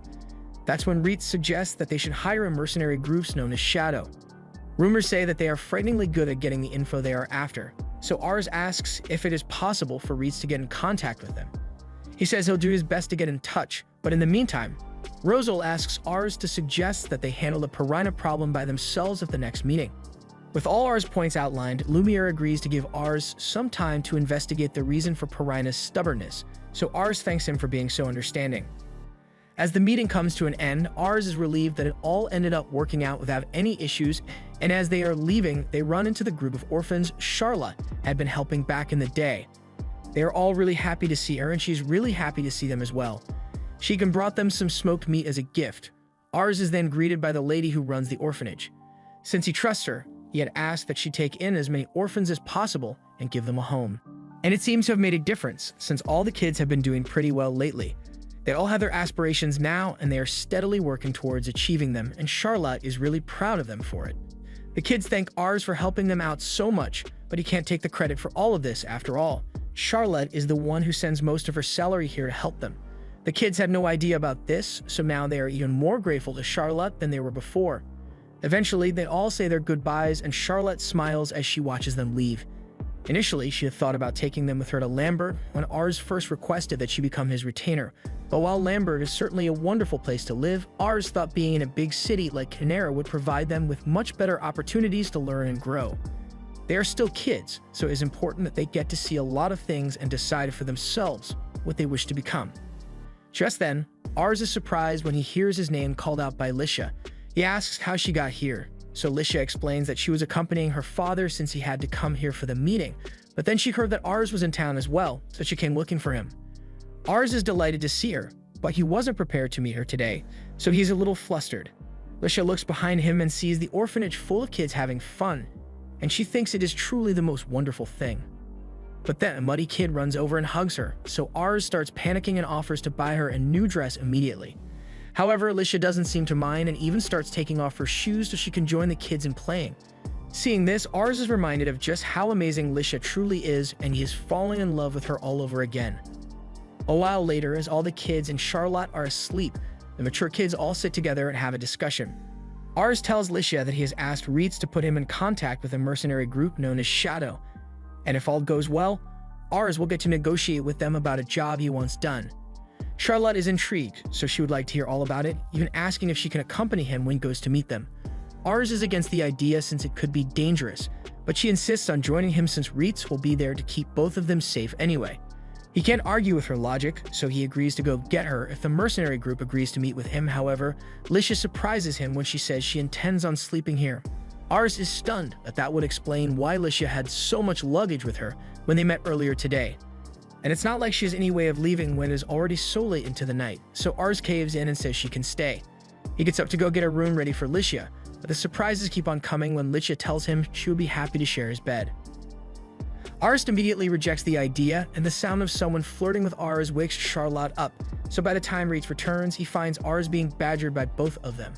Rosal asks Reitz if all women are as pushy as those two, but he failed to realize that he was also in the danger zone, so he gets dragged off by Charlotte. He calls out for help, but Reitz simply watches as he gets taken away to sleep in bed with everyone. That night, neither Ars nor Rosal was able to get even a second of sleep, so by the next morning, they both looked completely drained. Reitz later comes in to tell Ars that he managed to get in touch with the Shadow Mercenary group. With this new development, they all get dressed and head outside. Before they leave, Ars is approached by the kids from the orphanage who ask him to come visit them again soon. They also thank Charlotte for everything she has done for them. Unfortunately, they would probably have left the orphanage by the time she gets the chance to visit again, but they promise to do their best while she's gone. Charlotte can't wait to see what kind of people they all become, but until then it's goodbye. Ars can tell that Charlotte is in a really good mood from their visit, but then he realizes that he hasn't been informed where they will be going so that they can meet the members of Shadow.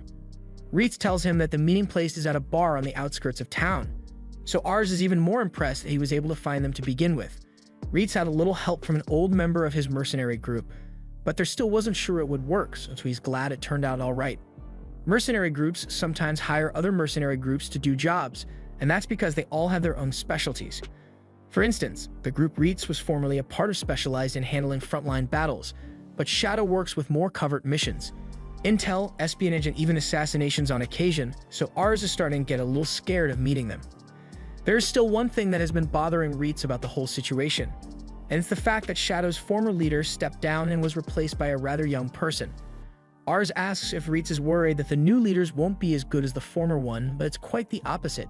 The new leader is terrifyingly good at their work. And what concerns him is the fact that the new leader only takes jobs which he finds interesting. And money is not enough to sway her decision, so there's no way of knowing what kind of job he'll find interesting. Ars realizes how much of a challenge that could be, but he can't afford to fail since Lumiere is relying on him. They eventually arrive at the mercenary hideout, and Ars is immediately greeted by two ladies there. They think Ars is cute, so they offer him some juice, but the buff waiter tells them that all the tables are taken, so Ars and his group are going to have to leave. Ars can't believe he is being turned away before he even gets to meet with the Shadow leader, but Reitz knows how to handle this. He tells the waiter a secret phrase, and after hearing it, he is suddenly okay with them staying and shows them to a table. Everyone in the room is staring at them, and Charlotte thinks they are being really rude, so she's considering going domestic terrorist on this joint. Reitz calms her down and suggests that they just order some food. He is curious to find out what the leader is like, and so is Ars, so he starts scanning the room with his ability. As the leader of a group like Shadow, they probably investigate their targets thoroughly, but also their clients, so the leader could be observing them in this room as they speak. Ars zones out for a second and doesn't realize that the waiter is here to take their order, but as he looks up to place his order, what he sees is frightening.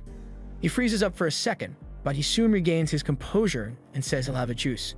The waitress confirms the order and walks away, but Ars is still frazzled, so he gets up to go use the restroom. After splashing some water on his face, he peeks at Reitz to make sure his appraisal skill is still functioning properly and nothing seems to be wrong with it, but he can't believe the stats he saw from the waitress. Prowess at 92 and ingenuity at 90, and all that is while he could as only a 22-year-old man.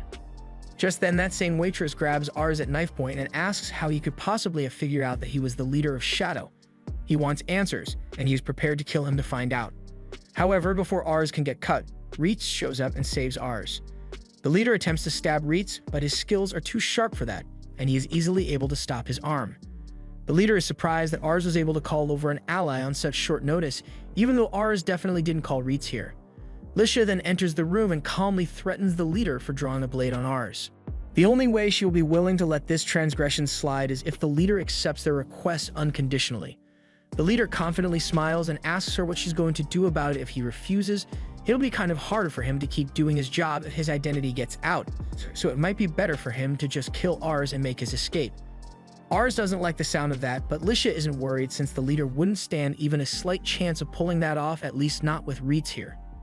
In a fight with Reitz, the leader wouldn't probably struggle to escape with his life, let alone assassinate anyone, but he's smart enough to have realized that on his own. But even if he decides to take the gamble and refuse their request anyway, Licia assures him that there will be no hole on earth that he could use to escape her wrath. The leader finds this whole situation amusing, so he bursts out in laughter and apologizes for his rude actions. However, he still wants an answer from Ars because he needs to know how he could have been discovered when he thought his disguise was perfect. Ars reveals that he is able to view the abilities of others with his appraisal skill. That would certainly be a plausible explanation, but the leader finds it difficult to just take his word for it. So Ars asks if there is any way he can prove it to him. While saying this, Ars calls the leader by his name Mazak, which he saw from the status window, and this grabs his attention since no one by him knows his real name. He doesn't even use it anymore and calls himself Fam, but the fact that Ars knew that name is all the proof he needs for the legitimacy of his skill. He agrees to take Ars' job because he has taken a liking to him, but also because he would rather not die at the hands of Reitz today. Ars is happy that Fam is willing to help him, but he hasn't even discussed the details of the job yet, and he still doesn't know anything about Ars. Fam says he doesn't need to bother since he can already tell that Ars is a great person from the people he surrounds himself with. Reitz is not one to be messed with, and Licia looks like she has special forms of torture ready for anyone who hurts Ars, so he would rather stay on his good side.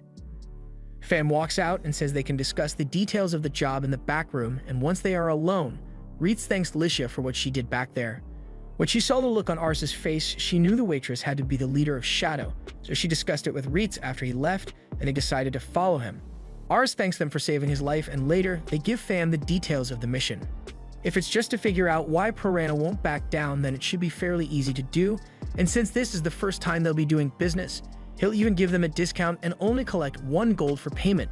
Ars asks how long it will take to get this done, and after thinking about it, Fam says it will take him about 5 days to complete, which is a lot sooner than Ars had expected, so with the details confirmed, he leaves the rest up to Fam. Now that the negotiations for the job have been summed, the three return to their table where Charlotte has been stuffing her face for a while now.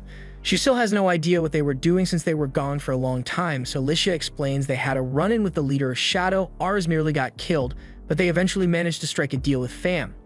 Charlotte is disappointed that they didn't tell her before they went and did all that since she would have liked to see Fam in person, and soon after. Fam comes to the table with a plate of pancakes, and Ars is left speechless because Fam's waitress act is utterly flawless, and it would have totally fooled Ars too if he hadn't seen his stats before. A few days later, Ars returns to the restaurant as Fam had asked, and upon arrival, he sees the place is completely empty. He asks Fam where all the other members of Shadow are, so Fam explains that they are off on a different investigation job since this kind of work requires a lot of manpower.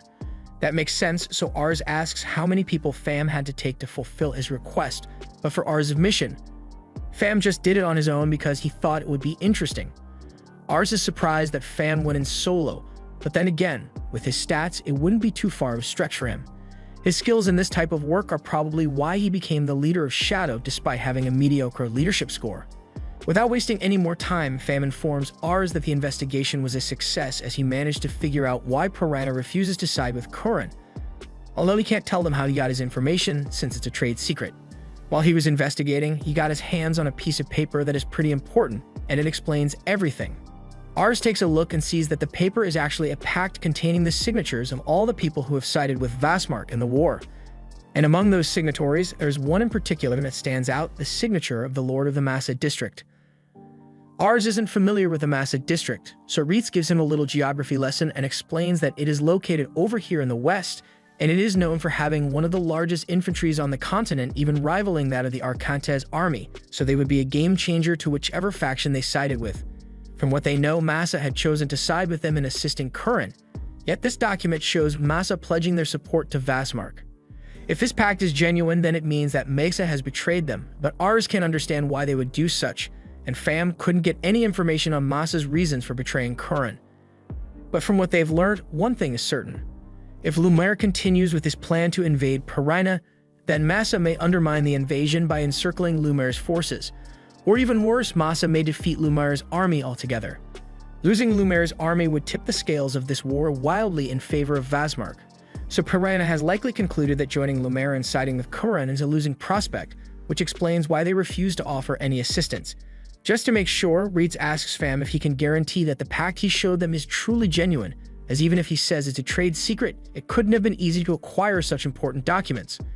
Fem states that he never reveals his methods to anyone, even if it is to his most trusted allies, but he can assure Reitz that this pact was found in Castle Piranha, within the room where the headman sleeps. Seeing that Fam is very serious about this, Reitz apologizes for doubting him and accepts that the pact must be real. Their business with Fam has now been concluded, and as a goodwill gesture, he allows Ars and Reitz to take the pact document with them. Ars is amazed by Fam's skill and efficiency in reconnaissance, so he regards him as a real ninja, but before he forgets, he starts reaching into his pocket to pay Fam for the remainder of the agreed-upon amount. However, Fam tells him to save it since he doesn't need Ars to pay anymore.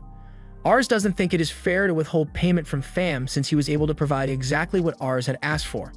But Fam tells him to consider it a way of apologizing for nearly killing him when they first met and a kind gesture towards their future deals. Ars eventually agrees to keep the second half of the payment, but he'll pay Fam extra the next time they require his services. But in the meantime, he and Reitz need to go inform Lumaire of Masa's betrayal at once. Back at Castle Canaire, Lumaire is shocked to find out that Mesa intends to side with Vasmark instead, so he asks Ars if he is sure that this pact is genuine. Ars assures him his source said that the pact came from Castle Piranha, so Lumaire believes him. Although it still makes no sense since Lumaire knows that the head of Masa has always thought highly of Curran, so why would he betray him now? With the current development, he now realizes that getting Piranha to join them will be no easy feat, so he asks Menace to take the pact to the other lords so they can start formulating a plan of action. He also commends Ars on a job well done since without his help, Lumaire may have gotten himself backed into a corner against Piranha. Ars doesn't want to take all the credit since he hired a mercenary leader to do most of the work, but as Menace was leaving with the pact, he stopped dead in his tracks and informs Lumaire that something is off about the pact. Everything else seems to be in order, but the seal of the Masa district isn't quite right. To prove his point, he leads everyone to take a look at a copy of Masa's seal which they have on file, and while the one on the pact looks almost indistinguishable, there are minor details amiss in the pact's version. In addition, the signature looks like the real thing as well, but is inconsistent with the handwriting of the Lord of Masa. The seal they gave on file was gotten directly from Masa, so if the two seals don't match, then the one on the pact must have been forged. The forgery must have been done to deceive Piranha into believing Masa had betrayed Lumaire, thus forcing them to side with Vasmark as the only other option. Lumaire tells the others that Menace has a discerning eye, so his word on the authenticity of the seal can be trusted. Ars didn't know Menace possessed such a skill, as his appraisal skill only shows him stats, so he makes a mental note to not assume that he knows everything a person can do just because he can see their stats. Back on topic, a forged seal would no doubt eventually be found out sooner or later, so Ars wonders why someone would go through all the trouble in the first place. Reitz suggests that it may have been done to buy time, and Rosil agrees with him. With Piranha resisting, Lumaire would have invaded them, and while Piranha would certainly fight back, it would ultimately fall to the superior forces Lumaire possesses. So all that matters would be that the opposing side would have control over Piranha in the meantime. And if they view Piranha as disposable, then their real goal must be the explosive Magistones that can be mined there. These Magistones are extremely valuable, and Piranha is one of the 4 locations where they are currently mineable. Their goal must be to gather as many of these stones as possible before Piranha falls, since when they are refined, they can be used to cast powerful spells and create even more powerful weapons. With this being the case, Rosil believes that attacking Piranha is no longer an option since Piranha would have been an ally under normal circumstances. Plus, fighting them would weaken the forces of Lumaire overall, which only serves to improve Vasmark's chances of winning. The only way to come out on top in this situation would be to reveal the truth to Piranha and win them back over, but how they'll do that isn't clear since Piranha has constantly been refusing all the messengers that have been sent there. Sometime later, we see Ars in Castle Piranha as he has managed to gain an audience with the headman.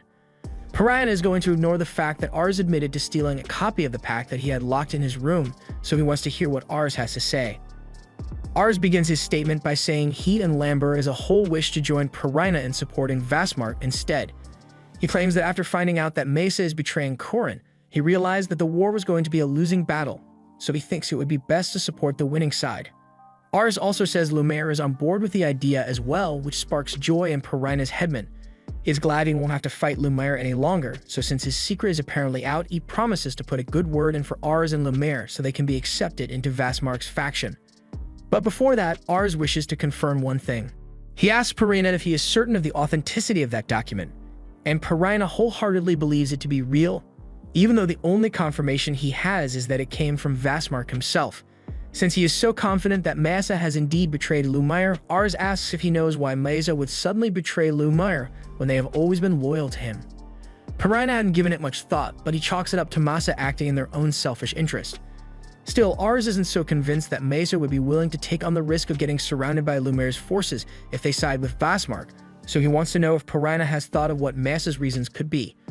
Ars has been making good points thus far, but all this constructive criticism makes Pirina realize that Ars never had any intentions of joining Vastmark in the first place, so he orders his guards to arrest Ars at once. Fortunately, Ars can with Reitz, so Reitz holds off the guards while Ars de-escalates the situation and tells the headman of Pirina that he has some important news to share with him. He then gives the go-ahead for the second person behind him to reveal their identity, and to Pirina's shock, it is the headman of Masa. Back when Ars and the others were still thinking of a plan to get Pirina to realize the deception, Rosal suggested that they provide proof that the seal on that pact has been forged. To do this, they went straight to the headman of Masa to inform him of the situation. He is outraged that someone would dare to forge his signature and seal. Ars explains that it was part of a plot by Vastmark to deceive Pirina into betraying Curran's faction, so they plan to get an audience with Pirina by pretending they wish to switch over to Vastmark's side as well, at which point Ars wants to show Pirina a letter from Masa stating that the pact is forged. Masa is on board with the plan, but he is still angry that Vastmark would use such underhanded tactics, so he intends to visit Pirina in person to reveal the truth. That brings us back to the present where Masa directly tells Pirina that he did not sign a pact with Vastmark, nor would he ever do so because he is loyal to Curran. And with the new information he has been given, Masa asks Pirina if he still wishes to side with Vastmark. Pirina resigns himself and admits that he wishes to side with Curran again, but he also betrayed him, even if it was due to deception, so he doubts Curran would be willing to take him back. Indeed, betrayal is a difficult thing to forgive, but Masa knows Pirina only did it because he wanted to ensure the safety of his people by winning the war at all costs. But be that as it may, Pirina should have investigated the matter before making any rash decisions, so Masa cannot ignore how easily he was fooled. Pirina is ready to accept any decision Masa makes, but since it was Ars who discovered the forgery in the first place, he leaves the decision of Pirina's fate up to Ars. Ars is caught off guard, but after composing himself, he agrees that Pirina has acted foolishly and could have caused grave harm to Curran's faction, but everyone makes mistakes, and while it may be naive of him to be so forgiving, he is just glad that they managed to resolve all this without any bloodshed.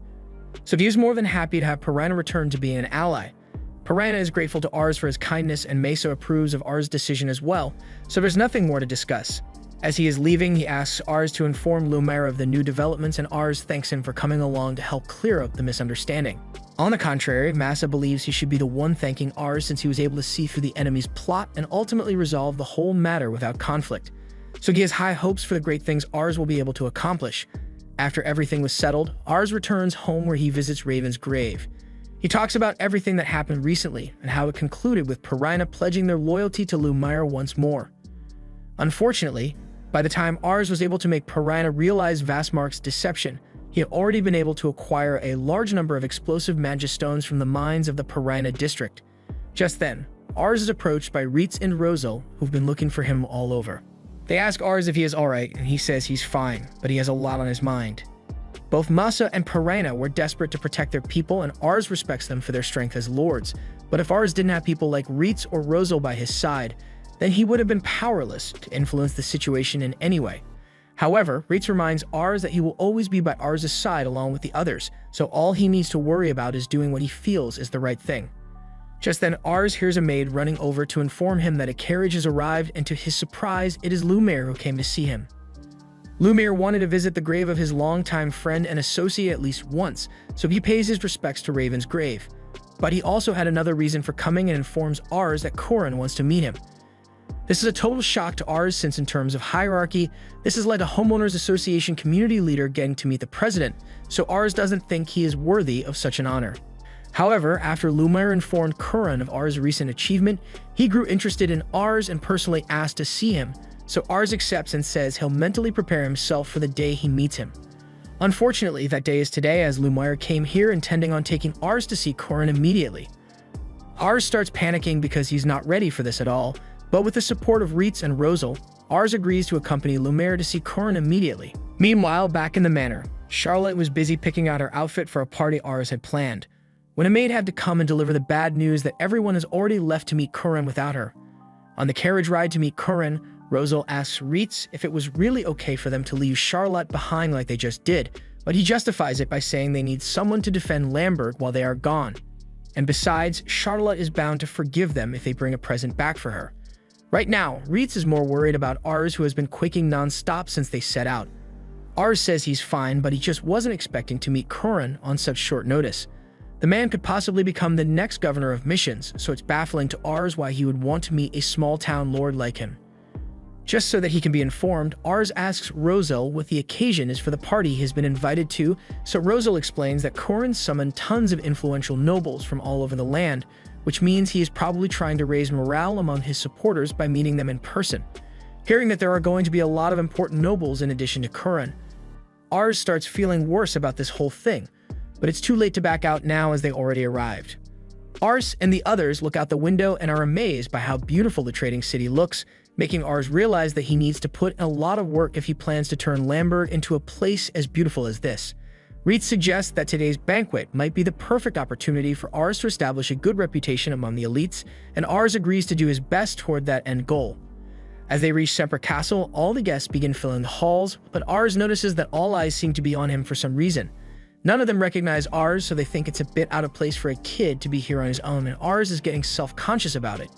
He soon spots a familiar face though and sees Lumiere across the hall while he's being treated by the other nobles. Lumiere notices Ars and tells him to join them since he's a lord as well, so Ars comes over and Lumiere introduces him to the other lords as the new lord of Lamberg.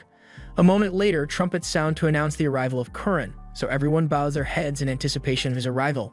Curran enters the room and tells them that they can raise their heads, and after finally getting to meet the man himself, the first thing Ars does is take a look at his stats. As expected, he possesses amazing stats befitting a leader, so Ars can understand why Lumiere and the others chose to follow him. But if Curran is already this amazing, Ars wonders what Vasmark must be like, since the rumors always said he was even more amazing than Curran. Curran addresses everyone at the party and thanks them all for making an effort to show up. He called them here to inform them that this Duchy Trade City is currently facing a fire situation as a result of Curran's father's passing. That is the fact that Vasmark has chosen to wage war on Curran for the right to succeed their father, even though Curran is the rightful heir. Unfortunately, the Summerfort Empire missed the part where that's their problem, so they're staying out of the dispute. Over the history of the Empire, it has succumbed to corruption, so Curran believes that the only way to fix it is through destruction and rebirth. So he vows to win this war and unify all the regions of Mission, turning it into the new nation of Mission. This means he wants to make Mission its own independent nation. But he knows better than anyone that doing that is not going to be an easy feat. However, with the support of everyone here, Curran is sure that they can accomplish anything because he thinks of them as the brightest and best people he could ask to stand by his side. And there is one person in particular, whom he wishes to appreciate for their accomplishments. He calls Ars up to the front so that everyone can see him, and Ars is frozen in shock, but with a little nudge from Rosal and Reitz, he eventually makes his way to the front and introduces himself. Curran then addresses the crowd and tells them all that Vasmark shamelessly forged documents to trick Perina into siding with him, but Ars was able to see through the plot and help win Perina back over to their side without any needless fighting. The other nobles can't believe that a child like Ars was able to achieve so much, but Curran tells them age doesn't matter. What matters is the results you were able to deliver. And right now, Ars has more accomplishments than anyone else in this room, so he asks for a round of applause for Ars. Ars graciously accepts the praise, and a while later, after he has spent some time meeting all the other lords, Ars is completely wiped out. He goes to the balcony to get some much-needed fresh air, but while he's out there, he bumps into Curran. Curran wanted to get a chance to talk to Ars in private, and he brings up what he has heard about Ars gathering very capable vassals. It's not often that he hears Lumiere speak so highly of someone. It would seem that Ars is not only quite smart, but also possesses a good eye for talented people. So if he wants to ask Ars an honest question, he just got to meet everyone that serves under Curran. So Curran wants to know what he thinks of them. Ars appraised them when he first met everyone, but if he's being honest, all their abilities are pretty mid. But he doesn't know if he can just tell Curran that. Curran asks for an honest answer though, so Ars tells him that he didn't see anyone that was particularly amazing out there, so Curran asks Ars if he believes his own vassals are better than Curran's, and Ars respectfully tells him that the people he has have more talent than all of Curran's people combined. Ars thought Curran might get mad, but he actually appreciates Ars' honest opinion and says he knows that even though his vassals are definitely good and focused people, they aren't exactly top of the line. It just makes him realize that it is going to be incredibly difficult to win the war with the resources he has on hand right now. There are a lot of smart and talented people over on Vastmark's side, so while Curran may have more military power and money than they do, that won't mean much if the ones leading the war efforts are incompetent. That's why he was extremely relieved to hear the work Ars did, because it makes him glad to see that there's new talent on the rise. He has high hopes for Ars and even tells him that if he proves himself in battle, he will be rewarded with a promotion to the new Lord of Knair. Ars can't believe what he is hearing and asks what would happen to Lumiere if Curran makes Ars the new Lord of Knair. But Curran always planned on giving Lumiere a much bigger plot of land, since he is one of the few vassals that Curran can rely on. Also, before Curran leaves, he asks Ars if he would be willing to hand over his vassals, but of course Ars isn't going to do that, so he flat out rejects the idea. Curran already knew that Ars wouldn't agree to a brazen request like that, but he still does want the input of Ars and his vassals, so he wants Ars to join him in his war council. He also wants Ars to find some talented people for him so that he won't have to rely solely on the mediocre skills of the majority of his vassals. That was all he had to say, so Curran leaves Ars, who plans on living up to the expectations that Curran has for him. Meanwhile, over in Castle Arcantes, Vastmark is informed that his deception has been discovered, so Perina has cut ties with him. He's a bit disappointed that Perina didn't end up fighting Lumiere, but it's not a huge deal since his vassals tell him that they already gathered a large number of explosive Magistones from Perina, so even if the war were to start immediately, Curran wouldn't stand a chance. He doesn't have any talented vassals by his side, and on top of that, there are no talented soldiers besides Curran, while Vastmark's army is full of skilled and powerful men. They believe the chances of Vastmark losing are very slim. However, extremely slim isn't good enough for Vastmark. He only fights battles that he knows he will win for sure, so he needs them to make sure that there is no chance that they will lose. By the way, he asks one of his vassals if they know where the woman named Morel is, but he has no idea, and frankly, he thinks it would be a bad idea to hire her, since while she may be a talented woman, she is nothing more than an alcoholic now. So Vastmark agrees not to go looking for her, but he hopes that no one else goes after her either. Ars returns to Lambert with the others a few days later, and they inform Charlotte of everything that happened, including the fact that Curran wants them to join the next War Council meeting. Curran also wants Ars to help him find some more talented people, but the original way Ars used to find people won't exactly work now, since he doesn't have time to go searching by himself, so Reitz suggests that they entrust the job to Pham.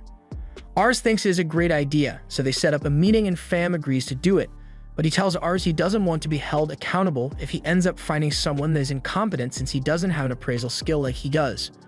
Ars says there will be no consequences if Pham fails, but if he ends up finding someone that is truly worthwhile, then Ars will give him a bonus of 20 gold coins.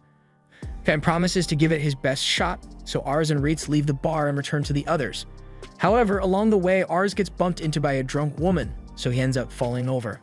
The woman helps him back up and apologizes, so Ars tells her he's fine and she stumbles away. She ends up stumbling into Pham's bar while he's still setting up, and she immediately starts asking for a job here. One of Pham's people comes out of the back and recognizes the woman as Morel, and he clearly isn't happy to see her here. Pham asks how he knows Morel, so the guy explains that they used to drink together in rural bars a while back. Morel doesn't really remember him, but since he says he knows her, she asks him to help her out with the job since she's flat broke and doesn't have anywhere to stay. The guy refuses because she still owes him a ton of money from when they last saw each other, but Pham steps in, and under his waitress persona, he says he will be happy to have her work here. The guy asks Pham what he is thinking by hiring her since she is clearly a drunkard, but Pham thinks she may be an interesting person, so he'll handle it. As expected, Myrael is terrible at the job, but Pham lets it slide since he didn't hire her for her waitress skills. Once they close for the day, he sits down with Myrael and asks her what she has done with her life up till now. So she explains that she is a wanderer, so she goes from one place to another, drinking good alcohol along the way. Pham then asks what she used to do before she became a wanderer, but Myrael tells Pham that it's rude for a man to ask about a woman's past. Pham doesn't understand how she could figure out that he is in a disguise, so asks why she thinks he is a man, and Myrael explains that he just looks like a man to her. Although she doesn't mind that he enjoys cross-dressing and he is pretty cute, she'll tell them a little about her story. She and her stupid brother both used to work for an old man, but she's heard rumors that the old man is dead now, so she's quite sad about it. Fam asks what the old man was like, so Muriel begins talking about how he could be a bit scatterbrained at times, but he was a really interesting person nonetheless. He believed in her and her brother even though they were poor, and his name was Amador Salamakia. That's the name of the former Duke of Missions, the father of Kuran and Vastmark. So the guy thinks she must be lying, but Fam keeps listening and believes that she isn't lying. He tells her he has a better job for her. That same day, Fam sends a letter to Ars, telling him that he has found a talented person for him, and Ars is surprised by how quickly Fam was able to complete the job, and he already sent the woman over, so everyone heads to the front door to meet her. Reitz opens the door and Fam greets them, saying he has brought the woman, so he introduces Muriel to Ars. Ars recognizes her as the one who bumped into him earlier, but Muriel has already forgotten all about him. She was intrigued when Fam told her about the job here, so she asks if Ars is willing to hire her, and after taking a look at her stats, Ars is terrified by what he sees because she's an absolute genius. She has prowess on par with Reitz, she's already smarter than Rozo, and she has even more ambition than Lisha does. She asks if Ars will hire her, but first, he wants to confirm if his suspicion is right, so he asks her if her full name happens to be Morel Grandion. She confirms it, and Reitz is shocked because he recognizes that name as the former advisor of the Duke of Missions. Ars wonders how such a gifted person ended up here, but before he can make a decision, Reitz and Rosal tell Ars that he can't hire Morel. With her talents and former position, she has become infamous for getting deported a while ago. Mariel tells them it's just a rumor since she left of her own free will. But Reitz also has other concerns because her younger brother, Thomas, is serving under the Vastmark's faction, so it is entirely possible that she may be acting as a spy for the sake of her brother. Mariel denies this as well since she doesn't get along with Thomas at all, but Reitz still doesn't trust her, so Fam asks Ars what he wishes to do with her. Reitz and Rosal believe the best choice is to tell Mariel to leave immediately, but Ars ignores their opinion on this one and tells Mariel that she's got the job. The others try to warn Ars that it could be dangerous to bring Muriel on board when they aren't certain of her motivations. But if he learned anything from meeting Lisha, it's that someone having high ambition doesn't necessarily mean they will betray you. Also, he's not dumb enough to let such prime talent slip out of his fingers for no reason, so he gives her a pass. Unfortunately, after just a few days of working here, there are many reasons why Muriel shouldn't have been hired, as Reitz comes running into Ars's study to tell him that Muriel has terrible work ethic and just spent half the day sleeping. And even when she finally rolled out of bed, she just spent her time drinking rather than helping the soldiers train. Ars tries to think of a reason to justify her behavior, but then Rosal enters the room and tells Ars that Muriel sucks as a teacher. She could be smarter than him, but that doesn't mean she knows what she's doing, because when Rosal asked her to teach him some stuff, she started forcing him to run for no reason, and she wouldn't explain why either. In spite of all that she has failed to do, Ars is still blinded by the high stats, so he asks them to give her one more chance. But then they hear loud explosions outside, and it's enough to scare everyone in the army into thinking they are under attack. But as they head outside to check on what's going on, they find Muriel encouraging Charlotte to shoot more fireballs. Ars asks Charlotte what she's doing, so she explains that Muriel wanted to see her use her magic, so she's showing her. Even if it was a demonstration, there's no reason to use so much firepower within the grounds, or at the very least, they could have asked for permission beforehand. Muriel apologizes for her mistake, although it doesn't look like she cares much, and Ars was ready to forgive her since no one really got hurt. But then he notices how everyone is acting hostile towards Muriel, and it looks like it's not just Reitz and Rosal who have grievances with her. The soldiers are at their wits' end with how careless Muriel acts all the time, and the maids have been forced to work overtime just to clean up the messes she keeps making. Muriel understands their frustrations, but she is just acting the way she always does, so it's really hard to change her behaviors all of a sudden. The other workers aren't willing to put up with her anymore, so Muriel asks Ars what he wants to do about it. Ars doesn't want to get rid of her, but he also wants to respect the wishes of his people, so if things don't change with Muriel's behavior soon, he may be forced to fire her. Muriel is bummed since she really doesn't want to leave Ars' side, and that seems odd to him since they just met a few days ago, and with everyone hating her.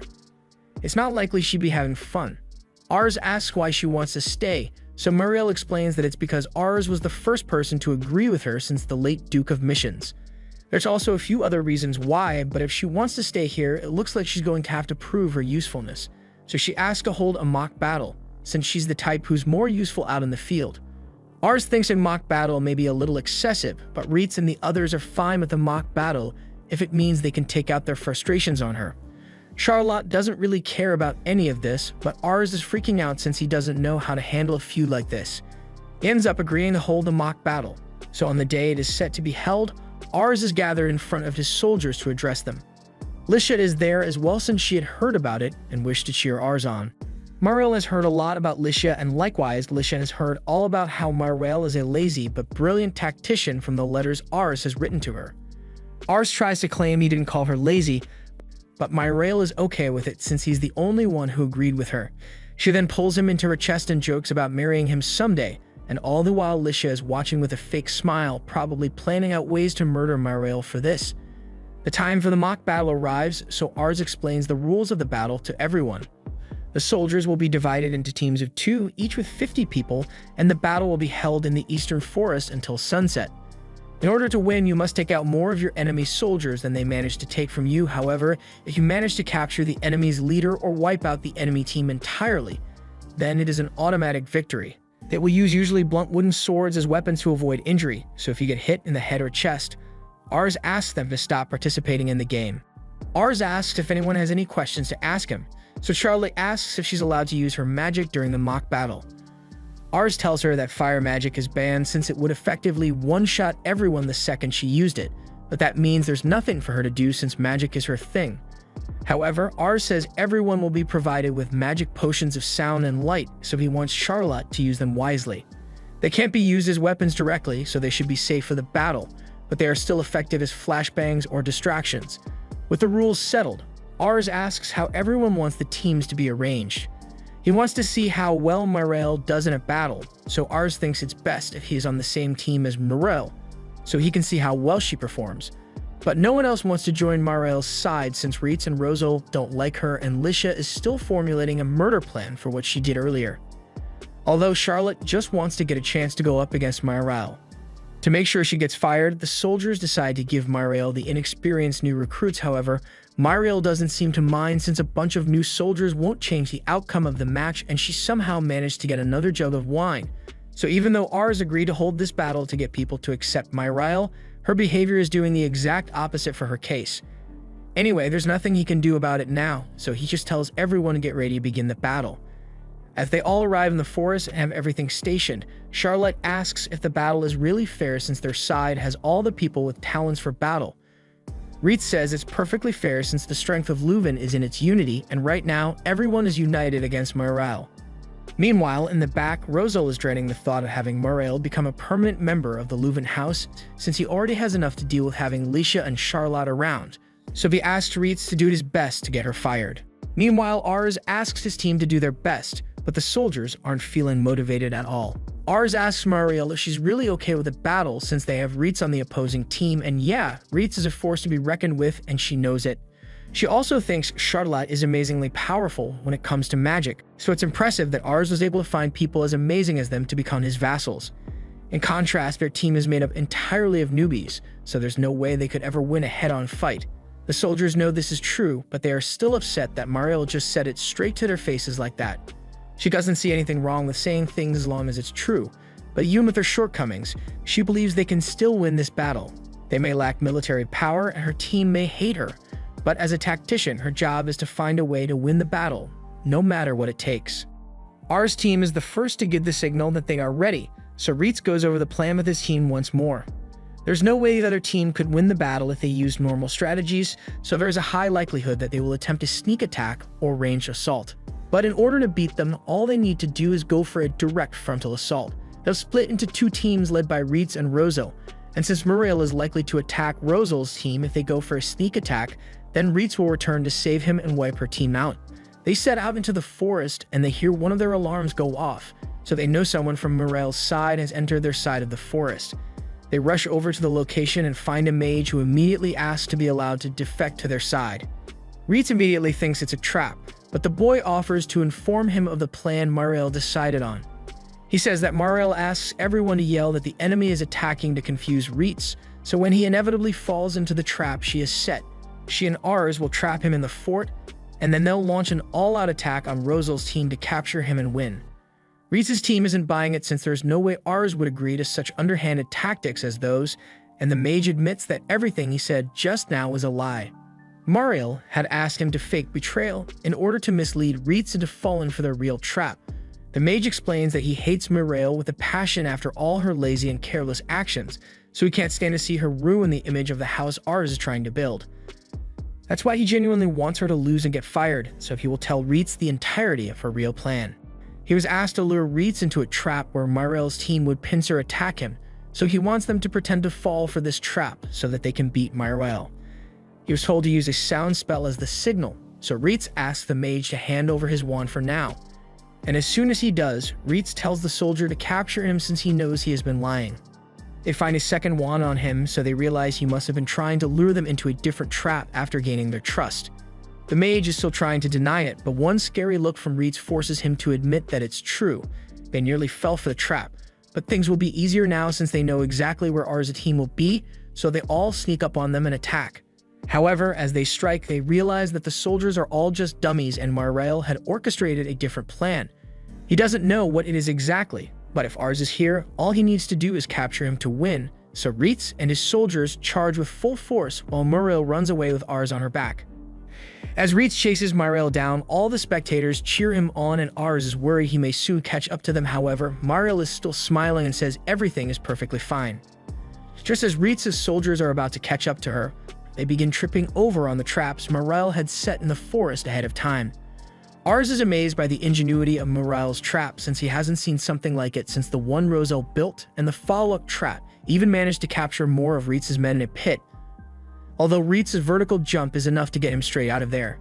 He is even more furious than before as he keeps chasing Mariel, and while his men are falling left and right due to the traps, Reitz just powers through it all, so Ars is getting seriously worried. Reitz's men have recovered as well, so Mariel tells Ars it's time to enact the second part of their plan. So Ars puts a pair of earplugs on both himself and Mariel, and once their ear protection is properly fastened, Mariel throws 3 sound spell grenades, letting off a deafening boom which disorients Reitz's men. In all the chaos, they lose sight of Mariel for a moment, but once Reitz spots her again, he's back in hot pursuit.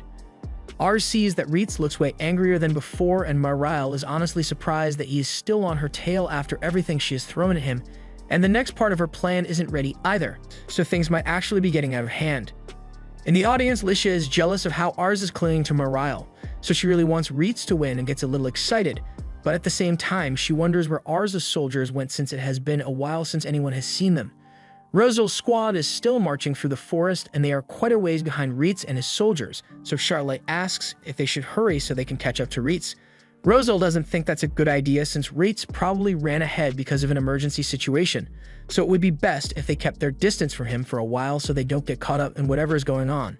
Just then, some of Mariel's soldiers pop out of the bushes after spotting Roselle, and they immediately give the signal for the other soldiers to approach for the attack. Roselle is shocked at first, but then he realizes that this is only half of Mariel's soldiers, so he makes the assumption that the other half must be dealing with Reitz. And if that's the case, then the chances of the rest of the soldiers showing up for reinforcement is 0. With an equal number of soldiers here, Roselle is sure his side can win since he has the veterans, and the rest are all newbies. But as the veterans get ready for a fight, Roselle notices that the newbies seem to be oddly confident for some reason. It is true that they stand no chance of winning a fair fight against veterans. Even Mariel had said as much, but that doesn't mean they are completely powerless in a fair fight, so Mariel motivated them to win by any means necessary, and that means they are about to jump Roselle's team. Since all of Mariel's troops are here, there is a good chance the newbies will win, and that also means Reitz's team is facing Mariel alone. Mariel had planned this all out from the start, which is why she made sure to lure Reitz away so the soldiers could take out Roselle. Roselle's team is clearly outnumbered, and it has gotten far too dangerous for them to stay here any longer, so Charlotte grabs Roselle and makes a run for it. The soldiers spot Charlotte running away with Roselle, so they chase after them, and right now, Roselle's only hope is Reitz, so Charlotte says they just need to hold out until Reitz manages to defeat Mariel. To buy some time, Charlotte pulls out a sound grenade, and after pouring her mana into it, she creates a huge explosion which incapacitates the soldiers, but it also knocks her out as well. Now Roselle has no one to protect him, so he starts running away with everything he has. Mariel had predicted this as well, and she already told her soldiers that they didn't need to capture Roselle right away. All that mattered was to get him to run in the right direction, so she would circle around and take out Roselle herself. Reitz has figured out what she's planning by now, so Muriel tells Ars to hold on tight because she's going to have to go a little faster to avoid getting caught by Reitz. Ars can't believe Muriel can still run so fast, but Reitz is giving it everything he has got as well, and he is a bit faster than Muriel.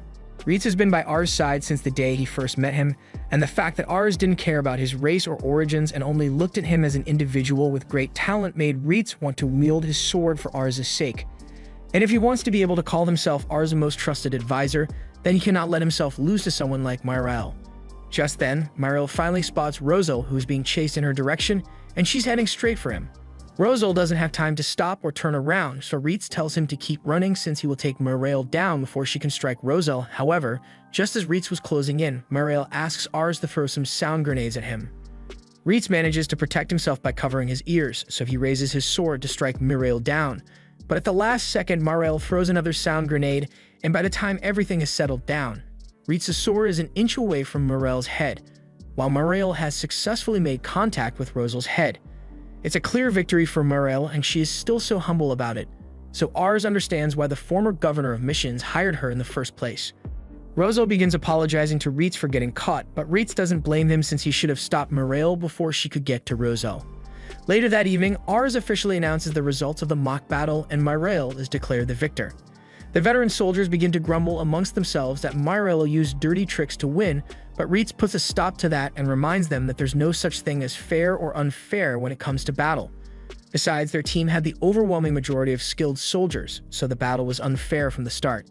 He still doesn't like Muriel's attitude, but she has proven herself to be a competent commander, as not just anyone could snatch a victory from the jaws of defeat. He apologizes to the soldiers for not being able to lead them to victory, but he plans to learn to make up for his shortcomings as a commander. Reitz then walks over to Muriel and apologizes to her for his rudeness earlier, and Rosal does the same, as well as the soldiers. They all acknowledge that Muriel is an excellent commander and they would be glad to work with her. Muriel is equally impressed with how well all of them performed in the battle. She already knew Reitz was a skilled combatant, but she never expected him to come so close to catching her. And as for Charlotte, there was no way Muriel could have possibly won if Charlotte wasn't banned from using her magic for safety reasons. Finally, Muriel praises Rosal for his decision to keep his distance from Reitz earlier, as that was the only reason the results of the match could have gone either way. But most of all, she's impressed with Ars for being able to gather such amazing people to his side while only being a minor lord. She asks what Ars' goals are, and he says that at first he just wanted to create a domain that could survive a war, but now he wishes to create a domain where children can live happily. Muriel assumes that means Ars would rather avoid wars, so she suggests that he aim to become the emperor so he can make it happen. She really believes Ars could pull it off, and she's prepared to help him achieve it. Hearing that from her reminds Ars of what Raven once told him about having the potential to become emperor one day, so he may actually consider it. Later that night, Ars organizes a party for everyone that took part in the mock battle, and Muriel is having a drinking competition with some of the soldiers, but they are no match for her. Muriel can drink so much that even after the other guy passes out, she still has enough room left over to take his beer and guzzle it down. Now that they all know Muriel is so skilled, some of the soldiers ask her to train them so they can become stronger, but Muriel says there isn't really much she can teach them. Last time she watched them train, she saw that Reitz's training regimen was so efficient that there was literally nothing she could add to it, so that's why she just sat there doing nothing. Rosal also realizes why Muriel made him run instead of teaching him, since if he had a little more stamina, then maybe it would have won the mock battle. Yet thought that a strategist would only need to be good at thinking of food tactics, but when you're on the battlefield, you need to be able to ensure your safety. If a strategist of the army dies, then that means even more soldiers will end up dying on the battlefield, so even if Rosal doesn't need to be able to fight for himself, he should still make sure he can outrun danger. Just then, Charlotte bumps into Rosal and crushes him under the weight of her melons. Then once she finally gets off him, Muriel asks Charlotte to help train Rosal by firing spells at him while he runs away. That way, he will have to run fast. While everyone is having fun, Ars is still next to Licia, and she apologizes to him for getting jealous of Muriel, even though she knows Ars only brought her in because she's incredibly talented, and he wants her to get along with everyone. But it looks like he doesn't need to worry about that anymore, since Muriel seems to be getting along just fine with everyone now. Although what she said earlier about him becoming emperor is still weighing heavily on his mind. Just then, Reitz comes up to Ars, and since he clearly has something he wants to say, Licia gives him some privacy. Reitz feels guilty about losing a battle, even if it was only a mock battle, so he wants to ask Ars for his forgiveness. Ars tells Reitz he has nothing to be sorry for since he did splendidly in the battle, but Reitz doesn't think it is fine. The night Raven died, Reitz swore an oath to him that he would protect Ars no matter what, so if he loses battles like this, how could he ever hope to protect Ars when the time comes? It's a shame that he lost, but Ars assures him that the results of today's battle haven't made him lose faith in Reitz's abilities, so he looks forward to continuing to work with Reitz. Reitz is happy to hear this and promises to devote himself to training twice as hard. Ars then changes the subject and asks Reitz what he thinks about what Marael has said earlier about Ars possibly becoming emperor, and while it is definitely a bold statement, Reitz doesn't think it is outside the realm of possibility. Ars doesn't believe Marael was actually serious about what she said, since becoming the emperor seems like too much for him to even dream about, but Reitz truly believes Ars could achieve it. Hearing that from Reitz, Ars asks if he would still follow him if he said his goal was to create a land without war, and to do that, he may need to become the lord of the empire. And without a moment of hesitation, Reitz tells him that he will follow him no matter where he goes and what he wants to accomplish. The next day, Alicia is set to return home and Ars is bidding her farewell, but then they hear two soldiers yelling for Marael to get out of bed since she is still being as lazy as ever. Reitz is also training a lot harder than usual, and Rosal is running for his life, while Charlotte fires spells at him, so things in House Louvent have gotten pretty lively. Ars then receives a letter from Lord Curran, and it is an invitation for him to join the War Council meeting that will take place, and he wants all of his retainers to join him, so they all prepare to head out. The end.